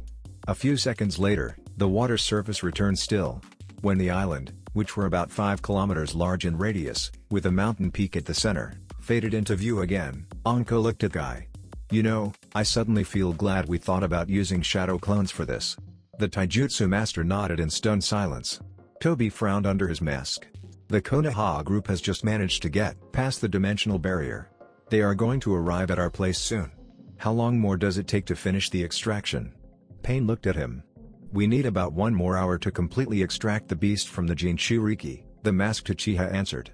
But if what I calculate is right, Konoha might only need half an hour at most to arrive and break into this place if no one is intercepting them. The leader of Akatsuki didn't say anything for 5 seconds. Then, at the 6th, he opened his eyes and said, so that means we only need to hold them back for an hour, right? I found it, Fu exclaimed. The chakra signature of Utakata-san is at the center of the island. And something is sucking it out of his body really fast. We have to be quick if we still want to rescue him alive. Yosh. Lee pumped his fist. Then what are we waiting for? Veins bulged up at the corners of Neji's eyes. There is some kind of cavern at the place, Fu-san said. Whatever they are doing must be happening inside that cavern. Pushing more chakra into his eyes, he said, I'll try to look inside that cavern, to see if there is anything happening in there first. The Hyuga's view stretched even further, piercing through the rock, reaching into the deepest parts of the cave. Then he saw something. A lone man, wearing the signature black coat with red clouds of the Akatsuki, walking in a dark corridor, obviously heading outside. Orange hair. Body full of piercings. Then the man looked up, and Neji immediately understood fear. Ah! He screamed, and stumbled back, his Byakugan deactivated. Beads of sweat rolled down his cheek. What's wrong, Neji? What happened? Guy immediately caught his student and asked urgently. That man with the rippled eyes. The Hyuga stammered when trying to push himself up. His killing intent was so terrifying. Just one look into his eyes. Itachi grimaced. So pain is here. This might get nasty really soon. Even with all of us going at the same time, we are going to have a hard time against him. The Rinnegan is not something we can joke about, so you guys need to prepare yourself. What the Uchiha had just said sent chill into everyone's spine. Finally, after a few seconds, Anko said, "You are the only one with the experience of fighting the Rinnegan here, Itachi. Do you have anything you can give us about it?" Itachi nodded with a grim face. The Rinnegan grants its wielder the access to 6 different paths, with different abilities. From what I saw during my fight and from Jiraiya-sama's information, those abilities are absorbing jutsu that use chakra, reviving the dead, extracting souls from living bodies, creating weapons from chakra. Dantan's eyes gleamed dangerously when hearing this, summoning unkillable creatures and controlling gravity. It also grants the user the ability to see chakra and look through genjutsu like the Sharingan and the Byakugan, but whether it has any special jutsu for each wielder like the Mangekyo Sharingan or not, I don't know. Also, the wielder can split those powers to 6 different bodies, so basically, one single Rinnegan wielder alone is already an army by himself. Anko bit her lips. Damn. That pain might actually be able to take on a whole village alone if that's the case. No wonder how he could crush Kirigakura that easily. Juuko looked upward. The sun was moving closer and closer to the zenith. And we're almost out of time, too. If only we had Zabuza-san here with us now. Fu also said in worry. After a particularly nasty clash of the 2 gigantic swords, the 2 swordsmen jumped back a few steps, leaving a distance between them. What's wrong, Zabuza? From the other side, Kisame taunted. Aren't you the master of silent killing? I haven't seen you using it against me yet. Or did the great devil of the hidden mist become so soft that he doesn't dare use his famous skill anymore? That, usually, was an insult to the pride of Zabuza. Basically, taunting someone using their fighting style is something that is considered taboo among warriors in general, and swordsmen in particular. But hey, your skill in taunting is still as bad as ever. After all, you are not worth using silent killing on. Then with a sudden powerful movement, he brought his sword down on the water surface. Water climbed up, then came down on Kisame's head with the size and power of a tidal wave. It doesn't matter whether the shark man could breathe underwater or not, if this wave lands on him, it is going to hurt. This is not an ninjutsu using chakra, Seimata cannot absorb it. Kisame immediately launched himself backward, narrowly avoiding the incoming tsunami. The tidal wave crashed down with a violent bang, sending water everywhere, temporarily blocking his view. There. Then his eyes widened when he saw Zabuza dashing through the water screen with a neck-breaking speed, the tip of his sword aiming at him. Even though Kubi Karabocho was well known by the beheading edge, the round tip was also sharpened to the point it could cut a rock in half easily with just a thrust. If Zabuza managed to land the attack, he would be killed for sure, no question. He immediately withdrew Seimata and held it on the way of the other swordsman, blocking the incoming attack. He winced when the 2 swords collided. The force coming from the charge was so great it managed to push him back even though he was standing firmly on the water surface. Before Kisame could do anything to strike back, Zabuza had, with a very quick and precise movement, flipped his sword and delivered an upward slash from below. At this close range and with the immense length of Kubi Karabocho, there was no way for Kisame to avoid being cut vertically in half. Except for, it seemed Kisame already realized it, because he immediately channeled chakra, reinforcing his sandals and leapt up onto the edge of the executioner's blade. Then, using the force coming from the upward slash, he launched himself into the air.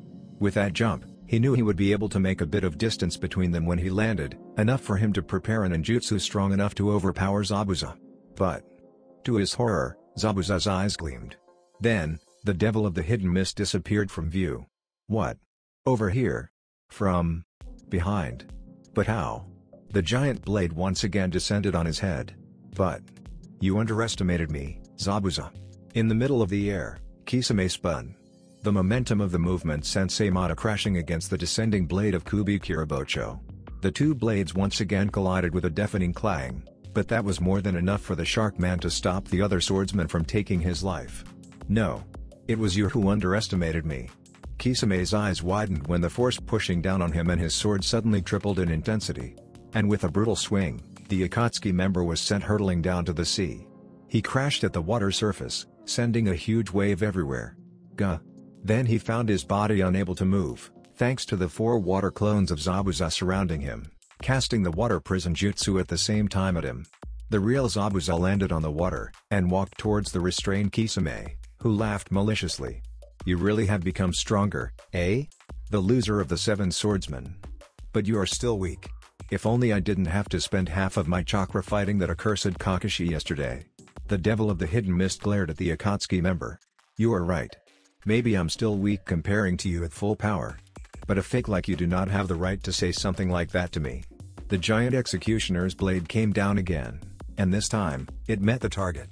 Zabuza scoffed at the 2 halves of an unknown shinobi which were sinking down slowly while harnessing Kubi Karabocho back onto the holster on his back and walking away.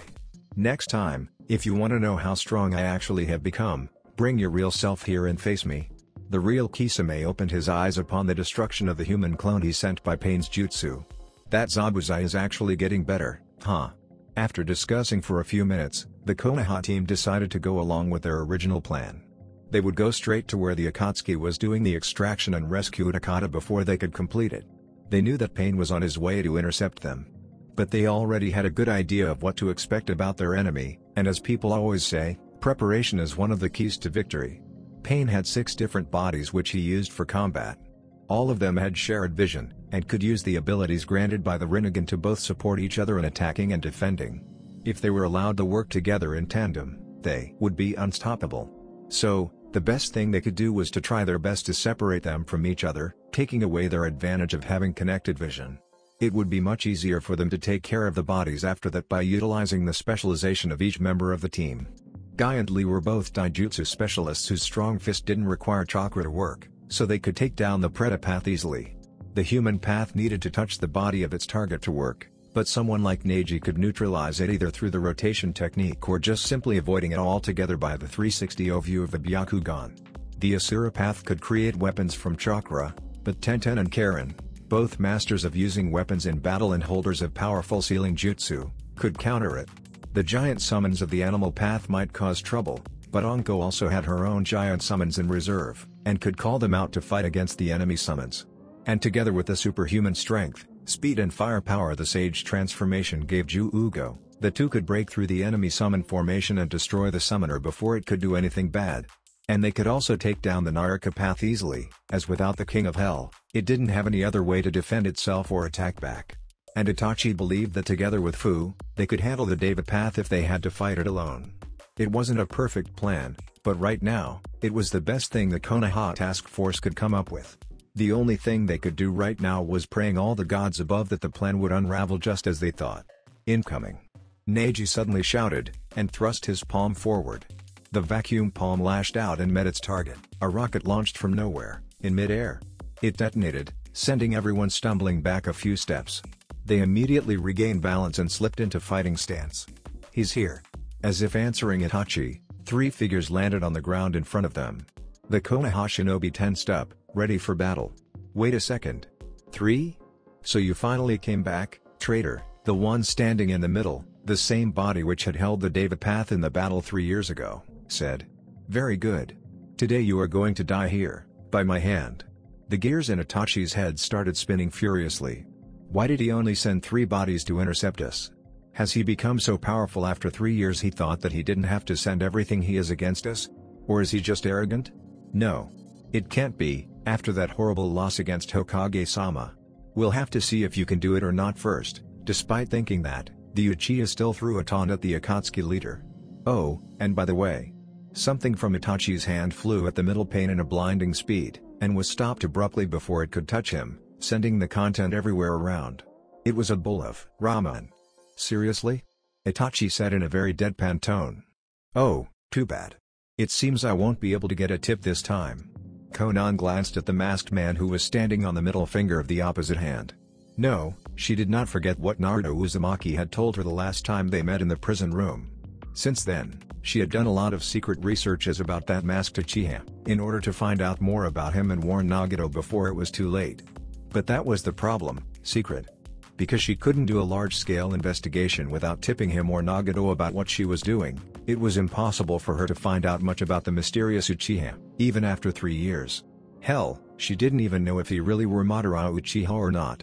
He had never shown his true face to anyone in the Akatsuki, and the only jutsu he'd ever used was that wormhole jutsu and the ability to turn himself intangible. And from what she knew about the man named Madara Uchiha in history, those jutsu were never shown in the list of what he could do. But it could always be because Madara Uchiha in his prime had never found a need to use those jutsu, as anyone who had faced him in the past had been forced to run away or died under his hand, except for the first Hokage. The mystery about his identity made the masked man even more dangerous. But it didn't mean that Konan did not manage to find out anything about him. At the very least, she knew about the 10-minute limit of his intangible jutsu, and had been preparing a plan to kill him by exploiting that weakness. Even if the worst case happened and he managed to survive, she had also devised a plan to bring Nagato and escape from Amigakure. Even if that meant she had to abandon the village into the hand of Tobi, protecting Nagato and the Rinnegan from him must be prioritized. If the Rinnegan falls into his hand. What she was worried about right now was the change in Nagato's personality. For some reason, he He had been more and more ruthless and cruel than the Nagato she had known in the past. Did Toby do something to him? Or maybe it was because of the influence of the Rinnegan? Or maybe it was just because of the loss to the third Hokage 3 years ago which made him so bitter and hungry for revenge? She didn't know. There was only one thing she was absolutely sure right now: this was not the time for them to escape. She needed to be patient and force herself to follow Toby's orders for some more time. After all, Nagato was only the leader of the Akatsuki in name. The one who was really pulling the strings behind them was the masked Uchiha, and there was nothing they could do about it. Yes. She needed to be patient and wait for the chance. This is not gonna be easy for us at all, huh? Anko let out a chuckle. Indeed, she was right. Even standing over there, the chakra and killing intent coming from the three pains were so great and menacing the Konoha group could even feel them from a distance. The aim of the Akatsuki leader was clear: he's not going to let them pass until the extraction was complete. Fu-san. You know where they are now, right? Let's follow the plan, Itachi yelled at Fu, and the Jinchuriki immediately understood. Wings spread out from her back, and she took to the sky. In front of her appeared a shining ball of light. Continuing to glow brightly, it started to lengthen into the form of something with the shape of a rod. Fu raised her right hand and grabbed it. Immediately, her body started glowing. No, not her body, it was her clothes which started glowing in an orange light. Bathing in the same light, they started to transform. Layers by layers, the new outfit took shape around her body, a snug-sleeved leotard hugging her upper body tightly, showing off her curves, with a short skirt together with a frilly waist cape covering her lower body. Guards formed around her forearms and shoulders. A ribbon took shape right in front of her breasts, and the wings on her back glowed and turned into orange energy while also growing larger and broader, like that of a giant butterfly. Her short green hair also grew longer and automatically twisted itself into a braid which reached her butt, ended with an orange bow. The weapon on her hand, now without the bright light, finally revealed its true appearance, an almost 2-meter-long staff with a sharp blade-like tip in the shape of Chomei's middle tail, with 6 smaller glowing wings made of the same energy as her wings sprouted from the sides of the energy blade, symboling the 7 tails of the tailed beast, and at the same time giving it the appearance of both an elegant staff and a very mean-looking spear. All of those were accompanied by a lot of spinning and sparkles. Regalia of the Soul, 7th Tail, Hyperia, Spear of Light, set up tilde. The weapon on Fu's hand declared cheerfully. Ten blinked. Is that a magical girl transformation? Anko couldn't do anything else but face palming. What the hell did Jiraiya-sama teach this girl during those 3 years? Geez, this is still so embarrassing. Oh, come on, Fu-chan. You know that this is the most effective way to utilize my power, and also the proof of our bond, right? You should be proud of it tilde. I know, but why do I have to dress like this every time I use the regalia? It's so embarrassing. What are you even embarrassed of? The beautiful, frilly outfit is what makes a magical girl, it goes together with the rod. You can't be a magical girl without it tilde. For some reason I feel like this is just what you pull to force me to become your dress-up doll, huh? Enemy ahead? Fu sighed. Sometimes it was impossible for her to deal with her tailed beast Sandik. Besides, the enemies were right ahead, and this was not the time to think about things like this.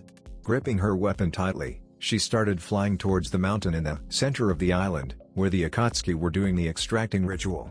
Pain didn't have to look up to know what was happening. The middle body raised its hand, obviously planning to use gravity power to pull Fu down to the ground. Itachi's eyes narrowed. Focusing chakra into his feet, he prepared to charge. He could not let Pain stop the Jinchuriki girl. But Guy was quicker.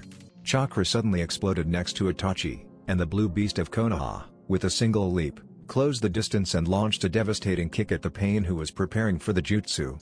Not expecting the sudden strike, and not even having a second to react, the best Pain could do was to reverse the jutsu he was preparing to pull Fu down to push the incoming taijutsu master away, but even that couldn't stop him completely.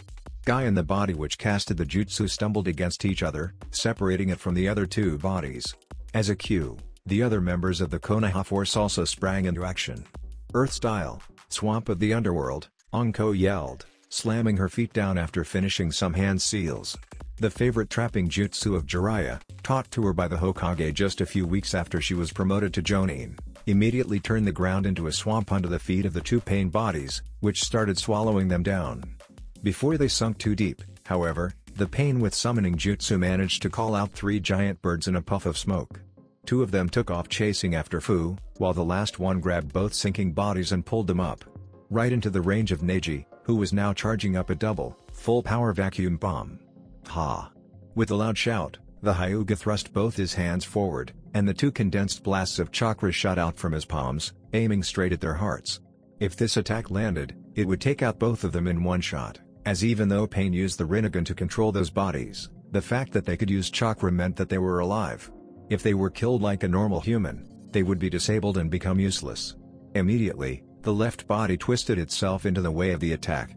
Both blasts struck it, but they were absorbed by the path quite easily without dealing any damage. So that is the body with the ability to absorb jutsu. The identity of all three bodies were confirmed. Now it's time to launch their attack. Now, Lee. Chakra exploded behind him. Faster than anyone could blink, Lee appeared on the air right behind the two paths, his body cloaked in the blue aura of the first four gates simultaneously opened. With a deafening battle cry, he threw a punch with his right hand, and they landed on the supposed Predapath with a force so great it was ripped off the talon of the bird holding it and hurtled away. The bird squawked in pain and disappeared in a puff of smoke, dropping the animal path on the ground right in front of Team Onko. Not even stopping a second, Lee rushed in again and continued his relentless barrage on the Predapath, which had to try its best to dodge and scramble away. It's worth saying that during the 3 years Naruto and Fu had gone away for their training, every single remaining one of the Konoha 15 had also pushed themselves to the limit, and all of them had already advanced to levels they couldn't have dreamt of before. However, it's safe to say that none of them could ever push themselves harder than Lee. Unlike his friends, Lee didn't have natural talent in anything. He couldn't use ninjutsu or ganjutsu like Sasuke and Sakura, didn't have a smart brain like Shikamaru, didn't have humongous chakra reserve like Naruto, Fu or Ju-Ugo, didn't have good enough handwriting to focus on sealing jutsu like Denten or Karen. He knows for a fact that it is simply impossible for him to catch up with them in those aspects. So, he had focused everything he had on the only thing he was good at, which was taijutsu. Just like before. However, this time he had a different reason for it. Before, what he had wanted was to prove to everyone that even a talentless person like him could someday surpass true geniuses with sheer hard work. However, after hearing the story about Naruto, that goal had changed. While seemingly noble, it was still just a selfish and childish wish of a boy who wanted to show everyone he wasn't useless. But right now, Lee wasn't a childish boy anymore. He was a man whose friends needed his help, and what he needed to do was to provide them with the best thing he could do. And he would not let them down. Leaf hot wind. Lee's spinning kick advanced towards the path like a literal fire typhoon. The force and the heat roared around the taijutsu specialist, threatening to evaporate everything on his way. But to the surprise of the Leaf Shinobi, the Predapath suddenly slammed his hands together into a bird hand seal. Arg.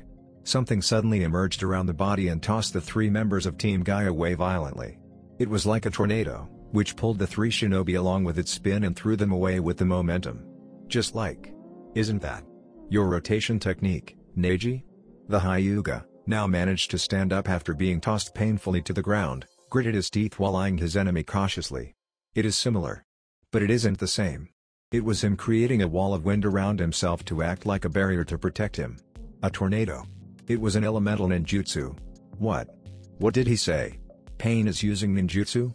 Itachi, on his way to assist Guy who was fighting what he thought to be the Deva Path, was startled. Never before, even during the time he'd been in the Akatsuki, had Itachi seen Pain using any other technique except for the ones granted by the Rinnegan. He cursed himself. Now that they were talking about it, he remembered that Jiraiya-sama mentioned that Pain was supposed to be one of his old students, and the Toad Sage must have taught him jutsu during that time. And for some reason, Itachi chose this time to forget about it. Damn it. Things are starting to get out of my hand. At the same time, Team Onko was having to deal with the animal path. Right now, Onko herself was engaging in a taijutsu duel with the path. Even though she had only been a Jonin for 3 years, she had proven that the third Hokage's decision to promote her straight to a Jonin without an exam was for a reason. The style of taijutsu she learned from Orochimaru, while being something she loathed so much because it reminded her of her past with the snake Sannin, was still something very effective and powerful. There was no opening for her enemy to exploit, and each strike coming from her was delivered with a precision and power more than enough to disable the enemy at any place she struck. But that was if she could manage to strike any place. The enemy she was facing was Pain, the leader of the Akatsuki, ex-student of the Toad Sage Jiraiya, and the wielder of the legendary Rinnegan. According to legends, the Rinnegan allowed its wielder to easily master any jutsu, as the vision given by those eyes were so vast and clear it could see through all jutsu without any effort, even taijutsu. That might be the reason why none of her strikes could reach their target until now. While powerful and precise, her taijutsu style lacked speed comparing to Lee and Guy's strong fist. Her strikes were all dodged and blocked by her enemy quite easily. Have to try something else. From Anko's left sleeve, a snake lashed out and immediately coiled itself around the animal path. It bared its long, sharp fangs and tried to bite the path's neck. This snake was of a special species whose venom could completely stop the function of a human body in only 3 seconds after applying. If this attack could land, the animal path would definitely be disabled. However, the sudden attack couldn't land on its target.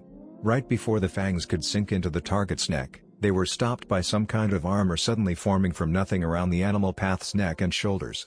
What? A sharp steel blade formed behind the path like a tail, cutting the snake coiling around it to shred and allowing it to backtrack from Anko. She heard Karen exclaiming behind her. Forming weapons and armor from nothing. But how? That body is supposed to be the one which can summon animal, isn't it? So that's how it is. Right now, those bodies aren't just holding the abilities of one single path each. That body over there holds the animal and Asura paths, and who knows what the other two can do. It meant they were right now facing pain at full power, with each body possibly having both incredible defensive and offensive techniques from the Rinnegan, without any plan to hold back. They were screwed. Arg.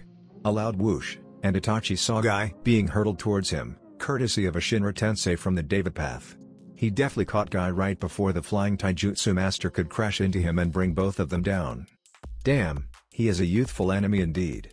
He even managed to dodge my attacks with 5 gates opened. Itachi cursed under his breath. Guy was one of the fastest shinobi of Konoha, and with his gates opened, he might as well be the fastest. To think that Pain had improved himself to the point that he could dodge hits from Guy with 5 gates opened. All the plans they had made were going down the drain. Time to go with no plan at all. His irises morphed into the pinwheel shape of the Mangekyo Sharingan. The ribcage armor of his Susanoo appeared and in a blink of an eye, gained its complete form. The Deva path glared at the ethereal chakra body which was formed around Itachi without any hint of fear. This jutsu again. The ethereal soldier swung the Totsuka sword downward. Even without using its sealing power, it was still a giant, very powerful weapon made solely of materialized chakra. The blade crashed on the ground, sending a gigantic shockwave at the Deva path, who immediately raised a Shinra Tensei shield to block.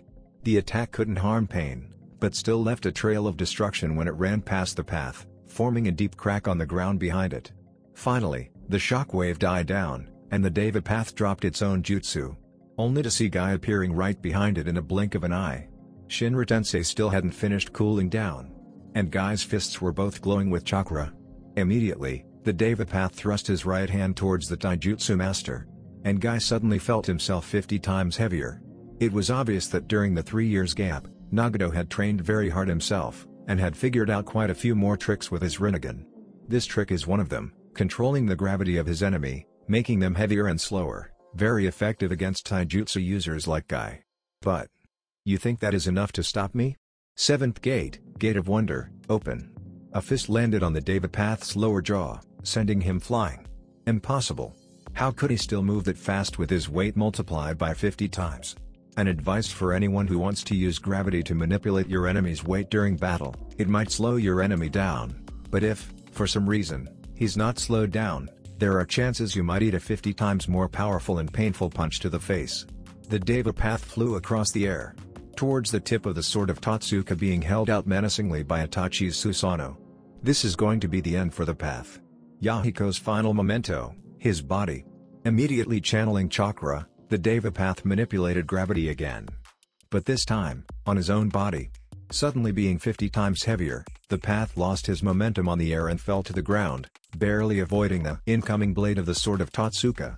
He crash-landed quite painfully, but something like that couldn't hurt him, not to mention he couldn't feel pain at all. And the cooldown of his jutsu had also finished. Shinra Tensei, he bellowed, thrusting his hands to the sides. Itachi and Guy were thrown away brutally once again by the invisible force, much more powerful than they had faced before. Even Itachi's Susanoo armor was also cracked by the sheer pressure of the attack. KRGH. The battle, which had been in the Konoha shinobi's favor, now returned to a stalemate with just one single attack. The 3 shinobi just stood there and glared at each other, none of them dared to move a muscle. Then a sudden surge of chakra from the center of the island, together with a quake, drew their attention away from the fight. The three members of Team Guy were thrown away once again by another barrage of jutsu from the Predapath. Even though the jutsu Pain had used were just common low-ranked ones, the power coming from them was so great it could rival those with high ranks they had faced before. It was obvious that the leader of the Akatsuki had prepared himself for this battle for quite a long time. And this way of jutsu spamming reminded them about how people like Naruto usually fought. Hey, this guy is hard to play against. Indeed, Neji grinned in a way that was very out of his stoic character. Just like Naruto himself. Had anyone been standing at Nagato's control place right now, they would have seen him developing a very large twitch on his forehead. Even if you're trembling before the might of God, we're not going to let you run away. Wind style, Gale Bomb. The burst of wind once again lashed out from the Predapath's palm with the force of a truck. Neji tensed up, and he started building up chakra, preparing for his rotation. But before he could even launch the defensive jutsu, Lee had appeared in front of him and threw a punch. The power of the punch was so great it created a shockwave which clashed against Pain's jutsu and nullified it with an explosion. The taijutsu specialist stood tall before his teammates, chakra was flowing out and crackling around his body like a blue flame, even stronger than before. He raised a hand at the Predapath. Before we continue, I wanted to ask you something. What are you fighting for? The sudden question made the Predapath halt his way. Isn't it clear already? He answered. We are the ones who are fighting for peace. With the power of the Rinnegan, the world will understand true pain, and only from that can true peace be created. That is a load of bullcrap. Even Tenten and Neji could only stare at their teammate in shock. They had never heard him curse before. You said you were fighting for peace, and yet you went and razed Karagakure to the ground, killing hundreds of people in the process. That's the action of a mass murderer, not that of a peacemaker in any way. Pain scoffed. You are just like that Naruto Uzumaki. You of Konohagakure do not have the right to talk to me about peace. You were the cause of all the Shinobi World Wars. Hello? Tenten butted in. Sorry to burst your peace bubble, but as history recorded, none of the Shinobi World Wars were started by Konohagakure. The first Shinobi World War started because the four other great villages were afraid that Konoha would dominate the Shinobi world by having all 9 tailed beasts in our possession and decided to gang up on us, which led to the division of the tailed beasts to different countries in the world by the first Hokage in order to retain the balance of power. The second one was started from a conflict between Kumagakure and one of Konoha's allies, which forced Konoha to join the war to protect our friend. And the third war was started by the action of Iwagakure when they infiltrated Kusagakure to lay siege to the border of the Land of Fire. Konoha has more than enough rights and reasons to talk about peace, as we were always the ones who got invaded first. We only retaliated because it was the necessary thing to do if we didn't want to be destroyed. Pain seemed to be unnerved a little, but he immediately regained his confidence. It doesn't matter. What matters is, humanity cannot understand each other. They always strive for greater and greater power, and thanks to that, they are always afraid of someone becoming more powerful than them.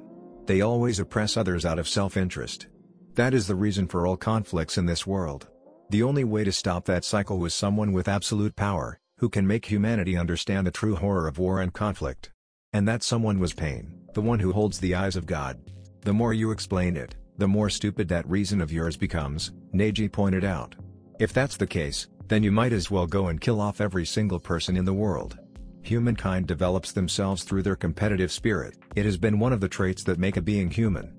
The way to make peace is to stop humankind from causing pointless and useless bloodshed just for their own sick pleasure, to make them understand each other in a peaceful way, not to oppress them in a life full of fear, like you are trying to do. Those words actually managed to put Pain at a loss for word. I guess trying to convey my great plan to you is useless, finally, he said through the Predapath. You are already tainted too much by the darkness of this world, so I have no choice but to destroy you, here and now. You are welcome to try.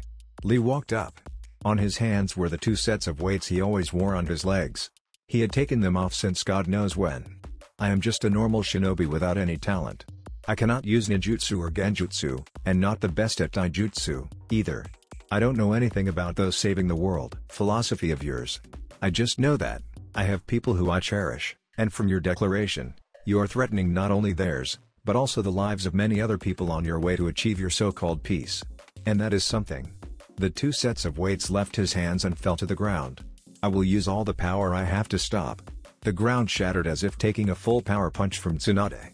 Debris and dust flew everywhere, and the Predapath had to jump back to avoid being buried in the collapsing surface he was standing on. He could wear this much weight on him and fight like nothing? Even though he could not show expressions through the paths, Nagato's mind still got numb in shock. Is he even human? From within the cloud of dust, everyone heard the voice of Lee, loud and clear. Sixth gate, gate of view, open. Sixth Wa. Before the words could leave the path's mouth, his lower jaw had already been shattered thanks to a punch coming from Lee, who had appeared in a blink of an eye in front of it without it being able to move a muscle to react. The body flew backward in a brilliant arc, but even before he could crash into the ground, the green abomination had already appeared behind him and sent him flying again, in another direction. Nagato snarled inwardly. He tried to send commands to the body to focus chakra for a jutsu, but to his horror, he couldn't do that at all. No, it's more like the chakra was sent to the body, but whenever a little bit was built up, it was immediately dispersed when a punch from Lee landed on the body. It was just like the taijutsu user was punching so hard and fast the chakra was beaten out of the path. This is ridiculous. How can it be? Lee's mouth formed a small smirk.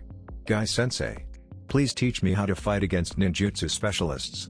You are winning against Kakashi-sensei, who is a master in ninjutsu. You must have had some special art to deal with him. I need that to have a chance if I have to fight against specialists like Sasuke-san or Naruto-san. Guy laughed boisterously when he heard the request coming from his protege. A very youthful passion, Lee. But if that is your reason, I am not going to teach you. That declaration took Lee aback in surprise. Guy-sensei had almost never refused any request for learning from him. Why, Guy-sensei? The sensei of Team Guy looked at his student with a stern expression. Because such a thing isn't supposed to be used on your comrades. It is something you use for the sake of the ones you cherish, to protect them, to help them, not what you use to fight them for meaningless purpose. If you don't understand that, I will never teach it to you. Lee's face brightened. I understand, sensei. I swear I will only use it to protect my friends and comrades. That's the spirit. The taijutsu master laughed again. Very well. The trick for this is that there is no trick. The answer coming from the taijutsu master was so unexpected Lee could only blink. Eh? That's right. The best way to fight someone who specializes in ninjutsu and genjutsu is to attack them so fast and hard they don't have the time to mold chakra or form hand seals for their jutsu. Or rah. Not even being able to do anything, the Predapath could only raise his arms to try to block the relentless punches aiming at it as much as possible. The barrage of punches was getting fiercer and harder, to the point that the air around Lee seemed to be caught on fire. Finally, Lee's attacks managed to get past Pain's defense. The Predapath was sent flying across the air, his back slammed into the ground painfully. Lee rushed in, ready to deliver the final blow. And the path's eyes gleamed dangerously. What? His instinct screamed at him that he was in danger. But he couldn't stop, he was moving too fast, in a straight line. Before Lee's fist could land on the Predapath, his head had already been seized by his two powerful hands. Immediately, he felt all his strength leaving his body. He tried to struggle, but everything was in vain. He couldn't move his body at all. It was just like his soul was trying to leave his body. Is it going to end for him? Just like this? A flash of light blinded him. When he finally managed to look again, he was separated from his opponent. And both of the path's arms were lying on the ground. Tenten was standing next to him, brandishing her sword of the Thunder God. There is an easier and better way to stop your enemy from using jutsu, Lee, she glanced at him with a smirk. And that is not allowing it to have any hand to make hand seals. That's right, the voice of Neji appeared behind the Predapath. And now, in a blink of an eye, 128 tenketsu of the Predapath's body were shut down by the Hyugaze trigram, 128 palms. He collapsed on the ground motionlessly and uselessly, unable to move anymore. Even though the Predapath could absorb chakra by forming an absorbing barrier around himself, without being able to mold chakra, it is impossible for him to do that. It is ironic, a being which dominated others by rendering their chakra unusable was defeated by not being able to use chakra. Alright, Tenten said cheerfully. I call dibs on the final blow. Saying that, she raised the sword of the Thunder God, ready to deliver the final impale on the path lying on the ground. And a surge of chakra, followed by a quake originated from the center of the island thrown her off balance. All those time, Fu was also having trouble on the sky. The plan was, while the others were holding Pain back on the ground, Fu, with her ability to fly, would separate herself from the group and go straight to where the Akatsuki were performing the extracting ritual to rescue Utakata. Right now, She was the most powerful member of the group. If she couldn't do that, no one could. The problem was, right now the flying enemies she was dealing with didn't want to let her do what she needed to do. She had been trained in how to fight while flying during the training trip with Jiraiya and Naruto. Unfortunately, neither of them had any real experience in aerial combat, nor any summon which could fly to assist her during training. Therefore, the best they could do was training her in aerial maneuver and against anti-air attacks from the ground. She didn't have any real practice in dogfighting, especially against multiple enemies. And now, with the assault from the two giant eagles from both sides, she couldn't find any way to break away from them to go to her intended target. She twirled upward on the sky, twisting around to try to find a way to break away from her two hunters, but whenever she thought she had managed to gain a little distance between them, the two birds would also accelerate and close the distance immediately. This is just ridiculous. Birds aren't supposed to fly like that. One of the birds slammed into her waist hard, knocking her down from the sky. Fu was sent hurtling down the ground, but luckily for her, she managed to regain her balance before crash landing into the forest below. "You want to fight?" she growled. "I will give you a fight." Fu-chan. The staff on her hand scolded her. Magical girls do not growl like that. You have to keep calm and maintain your cuteness, focus on your goal to befriend all of your enemies. Fu really wanted to cry. What the hell did she do to deserve this? But this wasn't the time. If she didn't destroy these two creatures soon, it would be too late to go for Utakata-san, and "Here goes," she yelled, and swung the staff on her hand forward. "Lightning style, thunder barrage," the staff declared cheerfully. And around Fu, hundreds of daggers made of electricity appeared in a blink of an eye and started launching themselves in an incredible speed towards the two predators. They squawked angrily and swerved away, one upward and one downward, to avoid the incoming missiles, but the daggers suddenly changed direction in the air and kept following the two birds doggedly. Soon, the projectiles reached their targets, and one by one, they lodged themselves into the body of the birds. They squawked in pain. One of them crashed into the ground and disappeared in a puff of smoke. "All right," she cheered. "Wide area protection." Fu blinked. "Huh." Then she squeaked in surprise when a blade of wind crashed into the hastily raised chakra barrier in front of her. It didn't cause any harm, but had Hyperion not reacted promptly, she would have been cut in half by the wind blade sent from the wing of the remaining bird. Damn. So even that didn't work.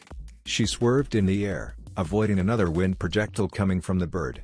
She knew that if she didn't manage to at least make this annoying creature disappear, it would be too late for her to stop the extraction ritual from being completed, ripping the poor six-tailed Psycheo from Utakata and killing the Jinchuriki. Then she saw wind starting to gather around the body of the bird like a small typhoon. With a shiver, she knew what it was going to do. And an inspiration, no, a madness suddenly popped out in her head.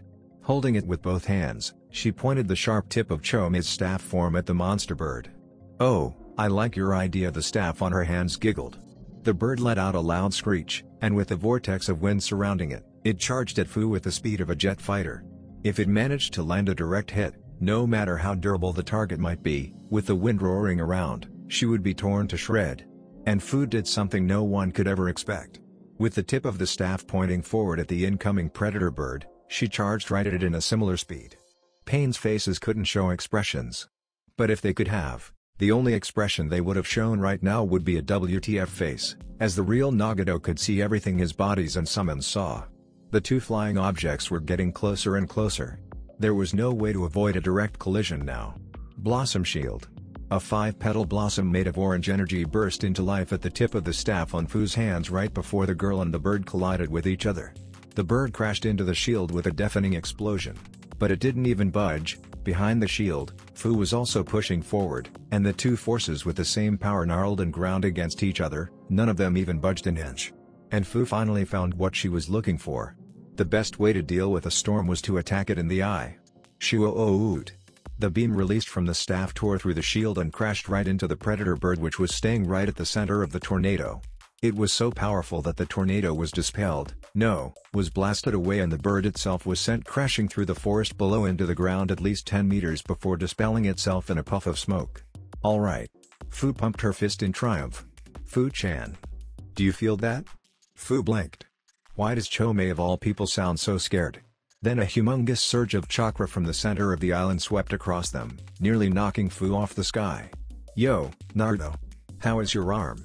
Naruto scowled at Jiraiya, who had just jumped into his hospital room through the window. Can't you just enter the room through the door, pervy sage? The toad sage just grinned cheekily. Nope. That would make me so uncool. So, how do you feel about that arm? I heard that Tsunade Haim spent a lot of time and effort on it when we were gone training. Naruto looked at his right arm, in bandage, and was flopping around uselessly at his side. Well, yeah, but I still cannot do anything with it. Bachan said that it would take a lot of training to get used to it, just like before. Then he remembered something. Oh, by the way, this morning Juki told me that you had a plan in case Utakata got captured by the Akatsuki. What is it, pervy sage? Jiraiya's face hardened. So he told you about that, huh? Hey, don't blame him, Naruto quickly defended the tailed beast. He just told me that to stop me from being worried about that mission, you know. But seriously, what did you two do? The toad sage sighed. I guess it's no harm to tell you about that, actually. It's just that Utakata himself asked us not to tell anyone about that in case it reached the Akatsuki's ear. It was him who came to ask me about that in the first place after all. Naruto's curiosity perked up. So what is it? Jiraiya sighed again. Well, it is. Good. It is nearly completed. Only a few minutes left. Suddenly, Utakata's unconscious body started shaking. What's happening? Konan asked, startled when she saw the strange phenomenon. Is that supposed to be in the sealing process? No, Toby answered. It seemed he was just as surprised as her. Nothing like this is supposed to. Without any warning, a sudden surge of chakra burst out from Utakata's body. And to the Akatsuki's surprise and shock, it started to implode. No, it's just like his body was absorbing chakra from everything around it, even from the Akatsuki members.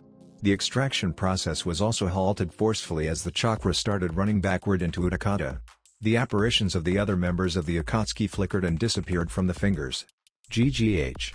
WH. What the hell is happening? Konan gasped in panic, struggling to keep the sealing jutsu from being disrupted while her chakra was being sucked out of her body. Do not stop.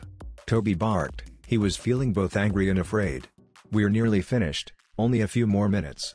We cannot let this go to waste. Easy for you to say, Konan snapped back. How are we going to do that with only 2 people and having our chakra sucked out like that? It was the absolute truth, the extraction takes quite a lot of chakra to maintain.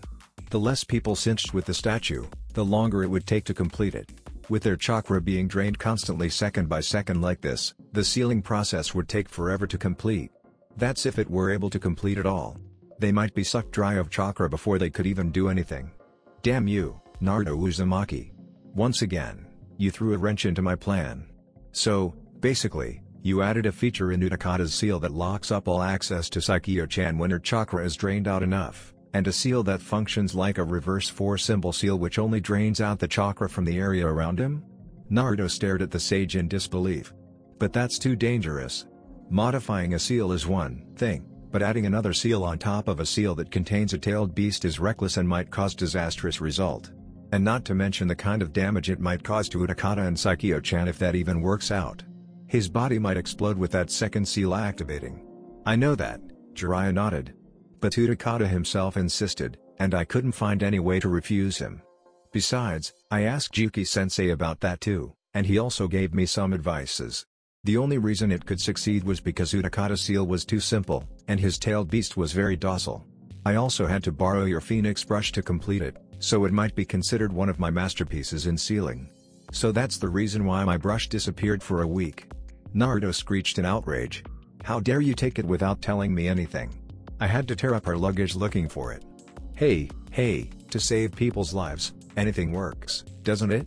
The perverted sage defended himself. Besides, you should be proud that your master managed to do something thought to be impossible like that. Well, you better hope that someone manages to stop them before things go too far, Naruto muttered. On the ground, the 3 pain suddenly halted their movement in just a fraction of a second.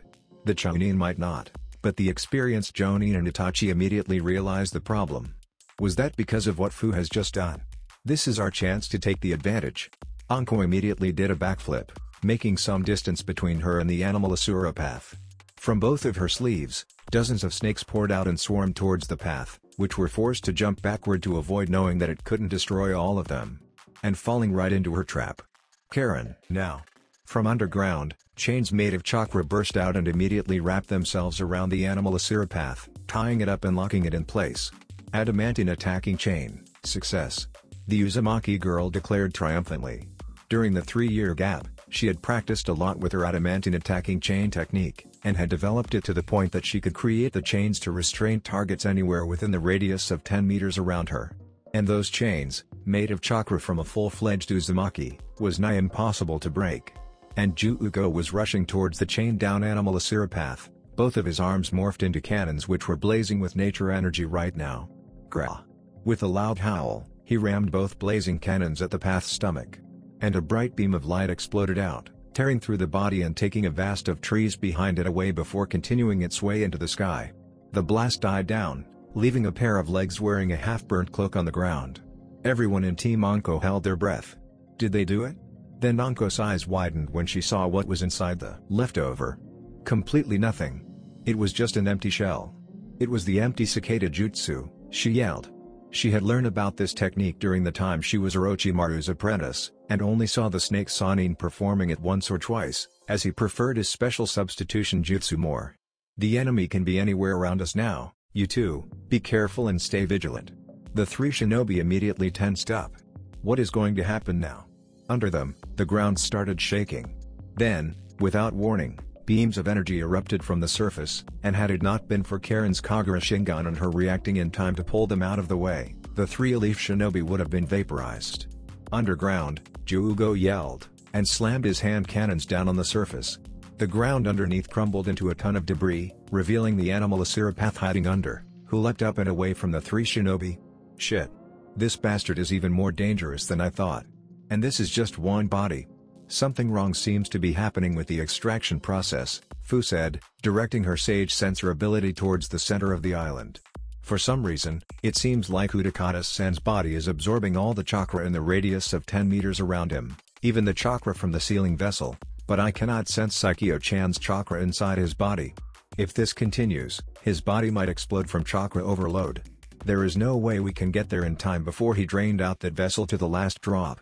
Chomei answered in a panicked voice. What should we do now? Drain to the last drop? Wait, that's it.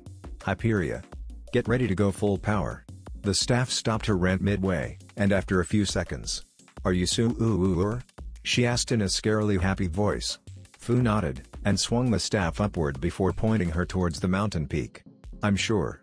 Let's blast that vessel with an attack so powerful it has to dispel itself before Utakata-san can suck it dry and destroy himself. Alright, my master Tilda.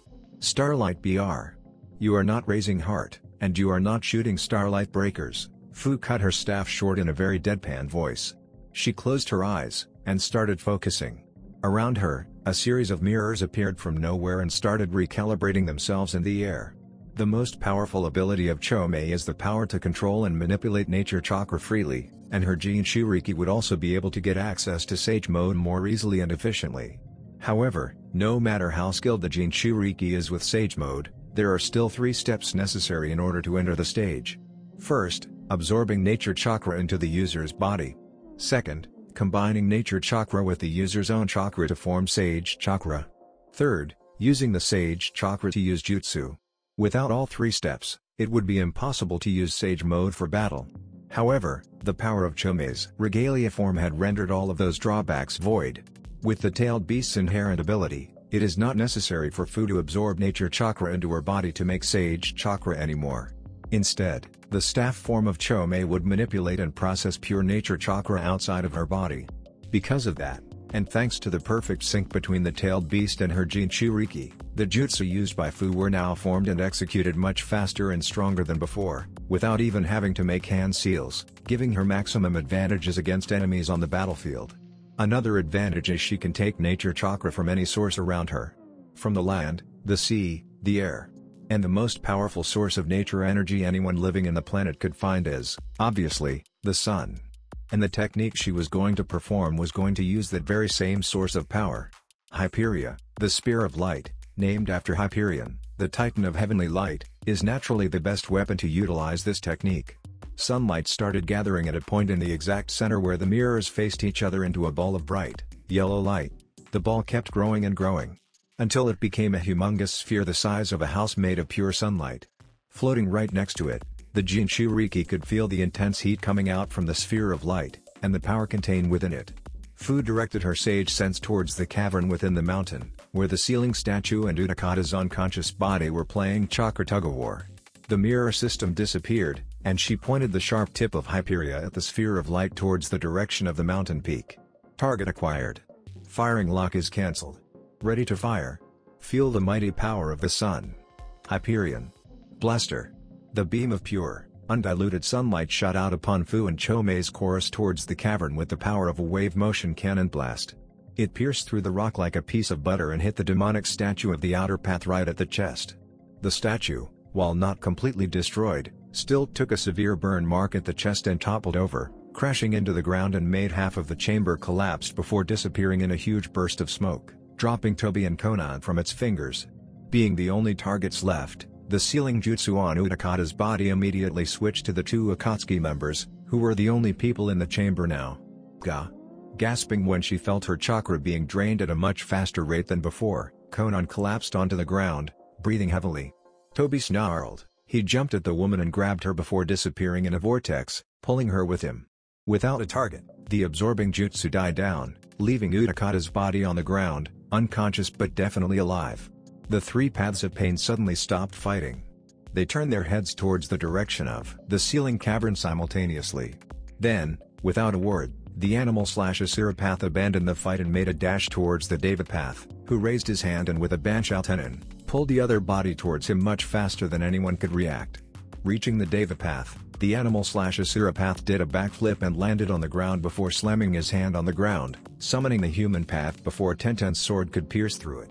The sword of the Thunder God only stabbed the ground harmlessly. I will accept defeat this time, the Deva path growled at the Konoha Shinobi, who were preparing to charge him once again. But the next time, you will all suffer defeat under my hand. And you are not going to leave this place without a scratch, either. Itachi's eyes widened. Everyone. Get behind my Susanoo, quick. Hearing Itachi's voice made the Konoha Shinobi understand what was going to happen without even having to think. They barely made it behind the chakra construct before Pain could unleash his jutsu. Shinra Tensei. A third of the island was wiped off in an instant. Even Itachi's Susanoo, a powerful construct made of pure chakra, couldn't completely withstand the force of the blast and started crumbling. Only with his pure willpower did the Uchiha manage to hold it together until the attack stopped. And when the jutsu finally stopped, Pain was nowhere to be seen. Damn it. Inoiki removed his hand from the white Zetsu's head and opened his eyes with a sigh. Nothing?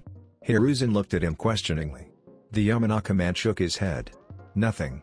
I couldn't find any memory at all, except for ones about the battle at Sunagaku yesterday. They have everything of a normal human, except for the fact that they don't have a soul.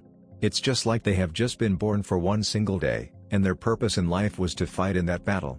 Not even a glimpse about the Akatsuki? The Hokage pressed on. And just as before, Inoiki shook his head. What a waste of time, Aobayamashiro clicked his tongue in annoyance. Now what should we do about these two? He looked at the two white Zetsus. Keeping them here would just be a waste of resources. Actually, I found something kinda intriguing when I poked around inside their mind.